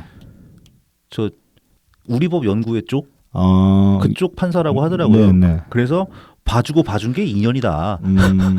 이런 분석도 있었다고 합니다. 뭐 아무튼 참 그래서 조국 장관이나 정경심 교수 그러니까 요 두 가지 성분을 보면 이재명 지지하는 것만 가지고 이야기를 하면 이분들이 애초에 뭐 지난 그 대선 때나 돼 가지고 이재명 지지하면서 이쪽 파다로 들어왔다 그러는데 이건 아닌 것 같다는 거지. 이 정경심 교수는 조국 장관 이야기 나온 거 보면은 그러니까 최소한 2018년부터는 들어왔을 것 같은데. 그렇죠. 이 족바에서 이빨로 넘어가는 거는 이빨과 융합되는 거는 열린 공간 까라거든 사실. 아, 그렇죠. 아까 빨간 아재도 그렇고. 빨간 아재도 나오고 하니까 그렇게 예. 보면은 이분들이 뭐 지난 대선 때 유입될 때 이건 좀 거짓말하신 게 아닌가 인터뷰하면서. 그보다는 좀 더 시기가 빨랐어야 한다. 그리고 온라인에서 그렇게 활동 뭐 별다른 소통 없다 그런 것도 좀 믿기 힘들다. 이어서 이제 그 38년생 여성분은 뭐 민주당이 좋아서가 아니고 당하고는 상관이 없는데 그런데 이제 이재명이 일은 잘했는데 너무 당하니까 안 되겠다 싶어서 진짜 노인들 그냥 나오는 거다. 그렇게 또 말씀을 하십니다. 이분 노인분이니까 뭐 그렇다 칩시다. 39년생이신데. 예, 아유 뭐라고 그러겠어요. 그다음에 이제 이분들이 언론 검찰관을 또 이제 이렇게 질문을 했는데 68년생 남성 같은 경우에 나는 첫째로 언론이 잘못됐다고 생각해요. 언론이 가장 잘못됐어요. 저는 언론도 하나의 기득권이라고 생각하거든요. 자기네들 밖으로 지키기 위해서 이러지 않나. 그래서 정말 참담해요. 정말 참담합니다. 기자님 어떻게 생각하세요? 정말 기자들 보면 이런 인터뷰 요청이 왔을 때 너도 기자냐 하면서 멱살을 잡고 싶은 심정이에요. 진짜 맞아요. 정말 그래요. 근데 막상 우리 민주시민들은 그러지 않잖아요. 질서 있고 뭐 하고 이러기 때문에 안 하는 건데 검찰이 이럴수록 언론이 이럴수록 이재명에 대한 사랑은 더 깊어져요. 이거 사실 근데 저는 좀 약간은 그런 느낌이 들었어요. 만약에 서초 집회 때 네. 우리 중에 이제 누군가 뭐 실제로 그 언론 인터뷰 하신 분도 있고 네네. 뭐 언론 인터뷰한 거 옆에서 지켜보기도 했는데 서초 집회 때 우리도 인터뷰했으면 언론관에 대해서는 요거랑 좀 비슷한 말을 했을 수도 있었을 거예요. 그때 막 기레기라고 적대시하는 것도 되게 강했었고 그랬었죠. 왜 네. 치지 안 오냐고 막 그러고 MBC 드론 뜨니까 막 반가워하고 그랬었잖아. 아 싫다.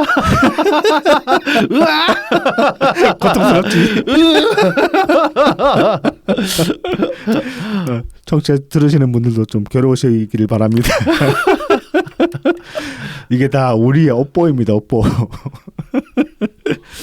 아무튼 뭐 그때만 해도 우리도 그 기존 매체에 대해서 어느 정도 적대감을 가지고 있었고 그게 이제 특히 뭐 문재인 정부에 대한 어떤 그 편향된 보도 태도 같은 것 때문에 그런 것도 있었고. 네, 그러니까 검찰이랑 언론이 집어를 못 버리고 또 이 짓을 시작한다 이런 생각을 했었죠 그때. 그렇죠. 예. 네.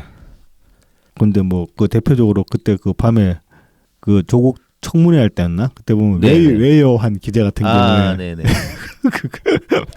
밈대 짤방으로 막 나돌았잖아요. 왜요 기자. 예, 그 고개 꺾어가지고 이렇게. 하지만 지금 우리의 스탠스로는 왜요 기자한테 사과해야 되는 수준이지. 걔가 질문을 뭘 했더라. 뭘 했는지 기억도 안 나. 예. 네. 주준이 이 새끼는 건방지게 거기서 발등 끼고 쪼개기나 하고 있고 뭐, 모든 걸 다 안다는 듯이. 흑역사다. 네네. 그러면서 이제 뭐 언론 검찰에 대한 믿음과 이재명을 지지하는 마음은 연결돼 있죠. 당연히 반비례예요. 언론이 그럴수록 사실은 근데 저는 이게 시대 정신이라고 보거든요. 무슨 시대 정신이라는 거지? 그러니까 언론을 믿지 못하는 게 시대 정신이다. 뭐 그렇게 이제 뭐 검찰을 불신하는 게 시대 정신이다. 그래서 검찰과 언론에 대한 불신이 그 대척점에서 있는 이재명에 대한 지지와 사랑으로 더 깊어지는 게 시대 정신이다. 지금 이렇게 얘기를 하고 있습니다. 뭐 보고 싶은 것만 보는 게 언제나 시대 정신이긴 하죠. 서로가 서로 안 믿잖아. 저쪽 지지자들은 저쪽 지지자들대로 기사를 잘 안 믿고. 근데 이분은 시대 정신이라는 말이 어떤 뜻을 몰라요. 시대 정신의 말의 뜻을 몰라요. 시대 정신은 그냥 커먼 센스에 가까운 겁니다. 그렇죠. 예. 그 시절마다 어떻게 그 공통된 아젠다가 있고 그 대중들 다수가 이제 그쪽으로 향하는 그런 같은 그 방향성인데 그걸 시대 정신이라고 하는 거지. 자기들끼리 하는 거를 시대 정신이라고 하지는 않죠. 네. 어쨌든 불신의 시대입니다. 네. 네. 자 이제 58년생 여성분은 뭐 상식으로 눈에 봤을 때 너무 기울잖아. 그러면 일반 시민들이 모이게 돼 있어요. 그게 무서운 거예요라고 말씀을 하셨는데 이 말씀 맞습니다. 상식적으로 봤을 때 한쪽으로 확 기울고 저거 안 했다 싶으면 시민들이 모이죠. 그래서 박근혜도 탄핵됐던 거고. 근데 지금 서초에 모입니까? 이날 모였습니까? 일반 시민들이? 아니죠. 네. 오늘 지금 얼마나 걱정되면 당에서 총동원령을 내렸습니다. 그러면 이분 말씀대로 상식이 어긋난다는 얘기예요. 지금 이재명 방탄 집회나 아니면 뭐 지금 윤석열 검사 독재라고 그렇게 비판하는 거는 상식이 별로 맞지 않기 때문에 사람들이 외면하고 있다는 얘기가 되잖아요. 그렇죠. 그래서 이분은 은연중에 자아 비판을 하신 거예요. 그렇죠. 네. 참 그래도 안타깝다. 자, 그다음에 이제 이분들이 이제 정보를 얻는 매체는 뭐냐? 그래서 58년생 여성분은 이제 김어준의 겸손은 힘들다 뉴스공장 유튜브 새날 다른 건 안 봐요 1절. 김어준과 새날. 네. 그다음에 64년생 남자분은 새날 아까 말씀하신 김어준 그다음에 고발뉴스 그다음 더 탐사 그다음 저기 김두일 정치고고 뭐 여러 가지 봅니다. 다 보네 거의. 네.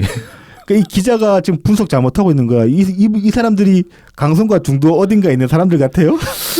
그러니까 그냥 그 서초동에서 좀 뒤에 있었다 뿐이지. 그러니까. 성향으로 하면은 그냥 강성이에요. 네, 강성인데. 네. 네. 뭐 강성이라는 게 현장에 나와서 막 소리 크게 지른다고 강성이 아니잖아. 마인드가 어디에 다 있냐의 문제지. 예를 들어서 뭐 국회의원한테 막 수박 이러면서 문자 보냈으면 강성이지. 그렇죠. 이분들은 보내셨을 수도 있을 것 같은데. 뭐 안 보냈다고 해도 뭐 이 정도로 구독하시면 뭐 저기 뭐 슈퍼챗도 웬만큼 쏘시고 그랬을 것 같은데.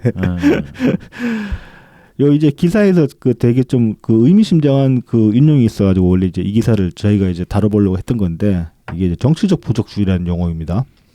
이게 이제 그 에이미 추아라는 그 이 양반이 작가인지 학자인지 모르겠는데 아무튼 이분이 이제 쓴 정치적 부족주의라는 책에서 이제 인용을 한 건데 미국 엘리트 계층은 자신이 부족적인 것과는 정반대라고 믿는다. 그들은 자신이 보편 인류를 찬양하고 전 지구적 코스모폴리탄적 가치를 받아들인 세계 시민이라고 생각한다. 그러니까 어디에도 소속되어 있지 않는 네. 그냥 이제 인류의 한 사람이다. 나는 이제 그렇게 얘기를 하는 거죠. 하지만 바로 그 코스모폴리탄주의가 얼마나 부족적인 것인지 그들은 깨닫지 못하고 있다. 고학력이고 세계 여러 나라를 다녀볼 수 있었던 사람들의 코스모폴리탄주의는 사실 매우 배타적인 부족적 표식이다. 요 대목을 이제 기사에서 인용을 합니다. 사실 이 코스모폴리탄주의라는 게 뭐 계급이기도 하고 코스모폴리탄 자체가 계급이에요. 왜냐하면은 많이 배우고 세계를 많이 다녀봐야지 할 수 있는 소리인데 많이 배우고 세계 많이 다녀본 사람이면 고학력에 고소득자일 가능성이 높잖아요. 그렇죠. 그러면 일단 계급인 거고 그다음에 폼 나잖아. 그리고 그런 사람이 몇 명 안 되죠. 네. 그래서 자기네들끼리 이렇게 자연스럽게 모일 수밖에 없어요. 그렇죠. 그리고 뭐 이렇게 일반적으로 보면 좀 이렇게 그 국가주의적인 그런 마인드는 좀 촌스러워 보이는 그런 경향이 있으니까 거기에 비해서 나는 국가 따위에 종속되지 않아 이렇게 네네네. 말하는 게 이제 폼 나는 면이 있으니까 사회적인 액세서리로 쓰이기도 합니다. 그래서 이제 이런 그 코스모폴리탄을 스스로 표방한 사람들 보면 좀 이제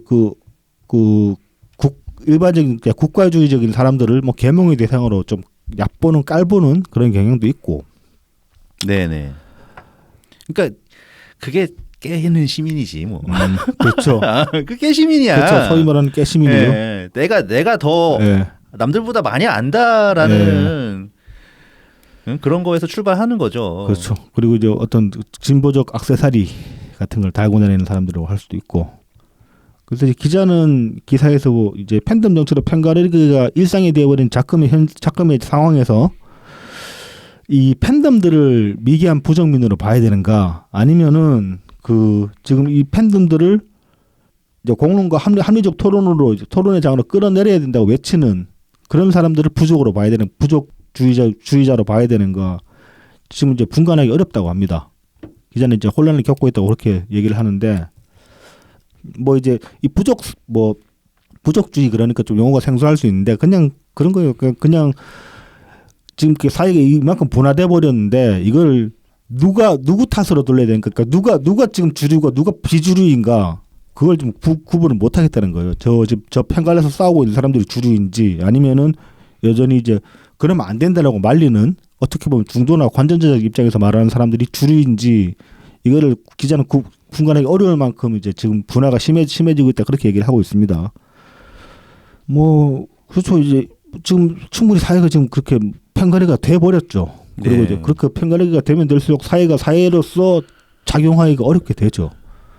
사실 뭐 미국에서도 나타났고 네. 그 트럼프 때문에 그렇죠. 트럼프랑 바이든 대선 때 이제 트럼프 지지자들이 의회를 한번 점령했었죠. 그렇죠. 그다음에 최근에 브라질에서 보우소나루 대통령 대선에서 지고 룰라 대통령이 이제 재선됐는데 네. 그때 보우소나루 대통령 지지자들이 거의 똑같은 식으로 브라질 의회였나? 하여튼 거기에 이제 점령했었고 네네.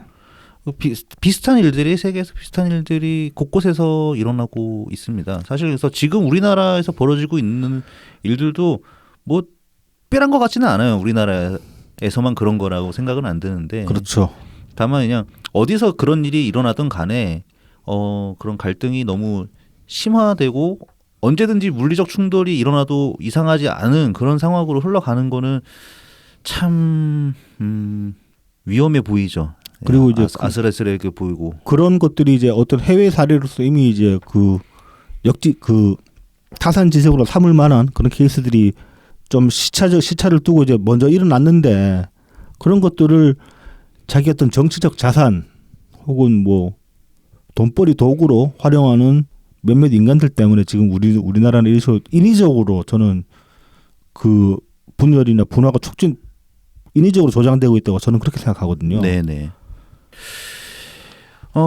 일단 저는 이런 생각이 들어요. 이제 이 작가 네. 에이미 추아 네. 이분께서 이제 부족주의라고 말씀하셨는데 네. 그냥 사람이 사실 이 부족을 벗어나는 거 참 쉽지 않은 것 같아요. 그러니까 생각이 비슷한 사람들끼리 좀 그렇죠. 패거리. 예, 패거리를 자연스럽게 이루게 돼 있거든요. 그거를 이제 우리는 친목질이라고 좀 더 많이 표현하죠. 이제 최근에 네네. 친목질. 네. 친목질 사실 굉장히 자연스러운 거거든요. 그렇죠. 예, 마음 좀 더 잘 맞고 생각 잘 통하는 사람들끼리 모여서 뭐 밥이라도 한 번 더 먹고 네. 우리도 그렇게 하다가 지금 이렇게 하고 있는 거잖아. 네. 우리도요. 그렇죠. 예. 그 대신 그러니까 배타성을 띠면은 안 되는 것 같아요. 그렇습니다. 그러니까, 예.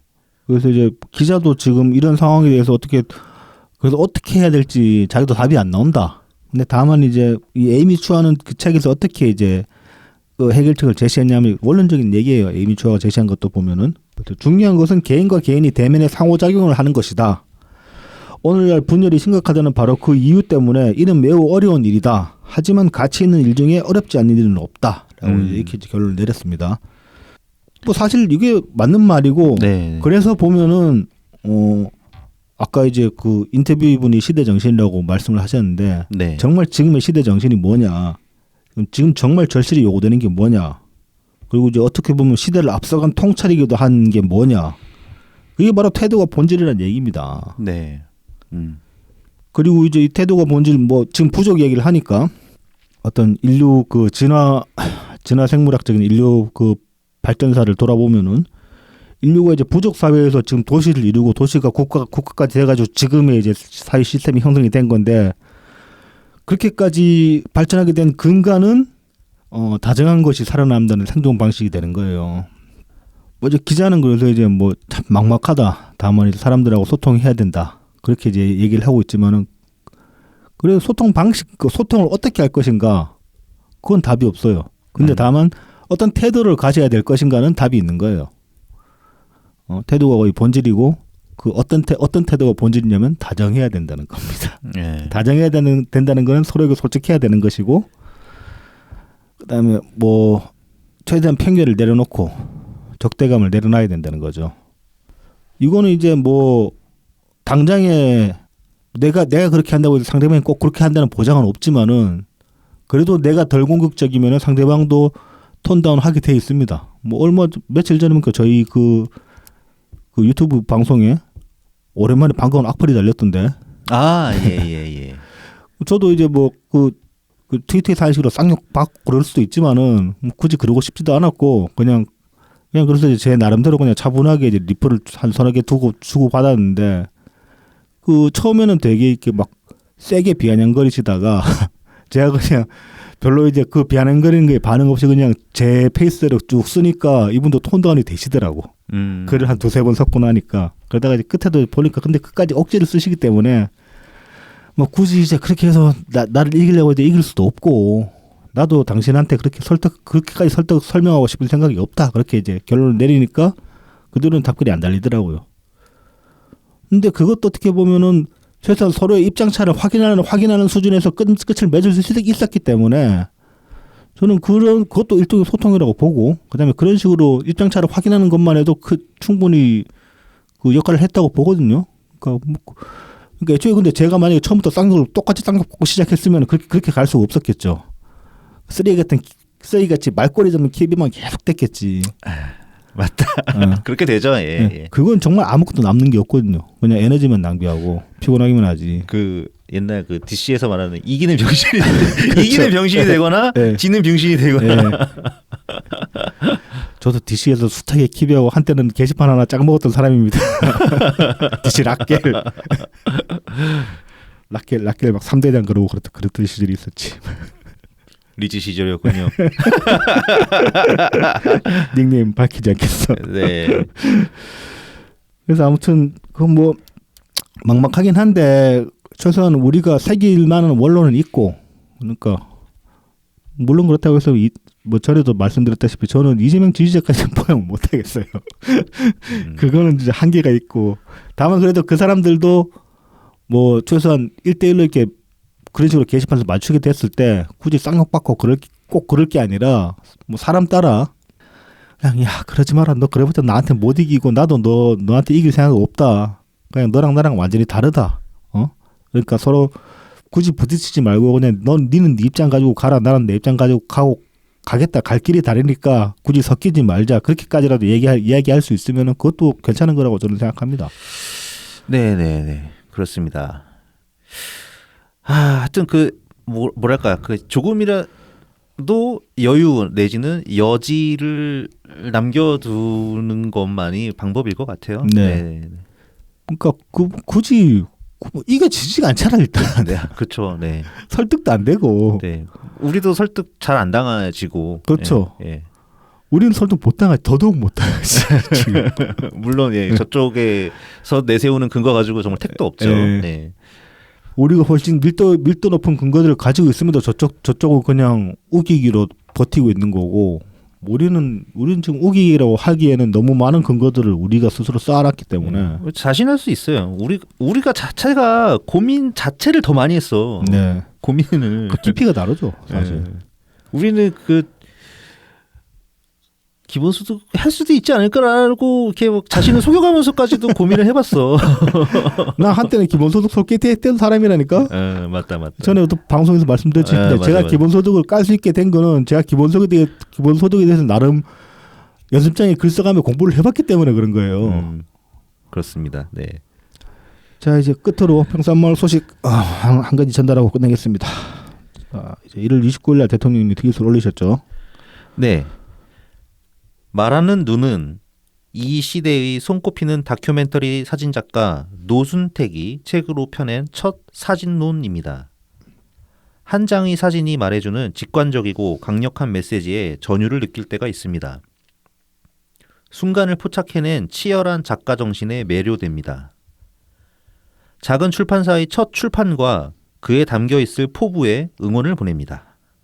참 이건 뭐 서평은 아니고 책 추천사인데 참 추천사 진짜 간결하면서도 참 글이 좋아. 대통령 글이 좋다 그러니까 되게 좀 송구스럽긴 하다만. 네, 그냥 새삼 또 감탄하게 만들어 주시죠. 네. 대통령님도 이쯤에서 그 회고록 같은 거 말고 그냥 숯불집 같은 거 퇴임하실 때 내시긴 했지. 근데 이걸 글 제주라고 말할 것도 외람되고 뭐라고 말씀드렸더라. 아무튼 이 대통령 글이 너무 아까워서 또 책 한 권 내주셨으면 싶어. 뭐 대통령님이 좋아하시는 나무 이야기나 뭐 풀 이야기 같은 거라도. 네네. 자, 대통령님이 트윗을 올리셨고 그래서 당일날 바로 출판사에서 이제 발빠른 또 피드백 트윗이 올라왔습니다. 한밤의 빛이라는 출판사입니다. 이게 신생 출판사인가 봐요. 첫 번째 낸 책이에요, 출판사에서. 네네. 책에 새긴 정성과 진심을 알아봐 주시는 독자분들의 귀한 눈길과 따스한 손길이 있을 때 한 권의 책이 비로소 제대로 빛을 맺을 수 있습니다. 노순택 작가가 우리 삶과 사회를 향하여 보내는 뜻깊은 메시지를 문재인 대통령님 덕분에 더 많은 시민이 만날 수 있으리라 짐작합니다. 고맙습니다. 띠지를 내실려나 모르겠다. 근데 최소한 홍보물에 이제 문재인 대통령 추천사를 이렇게 붙여놓으시긴 했더라고. 출판사에서 발빠르게. 네네. 그래서 이 말하는 눈 꽤 괜찮은 책인 것 같습니다. 뭐 대통령이 추천을 하시니까 그렇겠지만은. 네네. 이 한밤의 빛 출판사 건승하시길 바랍니다. 네. 뭐 아무튼 신생 출판사인데 좀 도움이 되실 것 같아요. 그러니까요. 네. 시작이 좋아진 그런 케이스가 아닌가 싶습니다. 그렇습니다. 네, 그러면 저희가 오늘 준비한 소식은 여기까지고요. 이제 한 30분 뒤에 이제 그 남대문에서 뭘 한다는데 오늘 얼마나 왔는지 기대가 됩니다. 네, 한번 지켜보도록 하겠습니다. 업로드할 때면 저희 업로드 때문에 이미 결과가 나왔겠지만, 네, 결과가 이미 나왔죠. 한참. 저는 이게 그 월드컵 뭐 16강전 결과보다 이게 더 궁금해. 오늘 얼마나 쓸지. 참, 뭐 이게 다 궁금한지 참. 악취미가 생겼어요. 네. 정덕이라는 게 그런 건가 봐요. 네. 네, 그러면은 저희 다음 주에 다시 찾아뵙겠습니다. 감사합니다.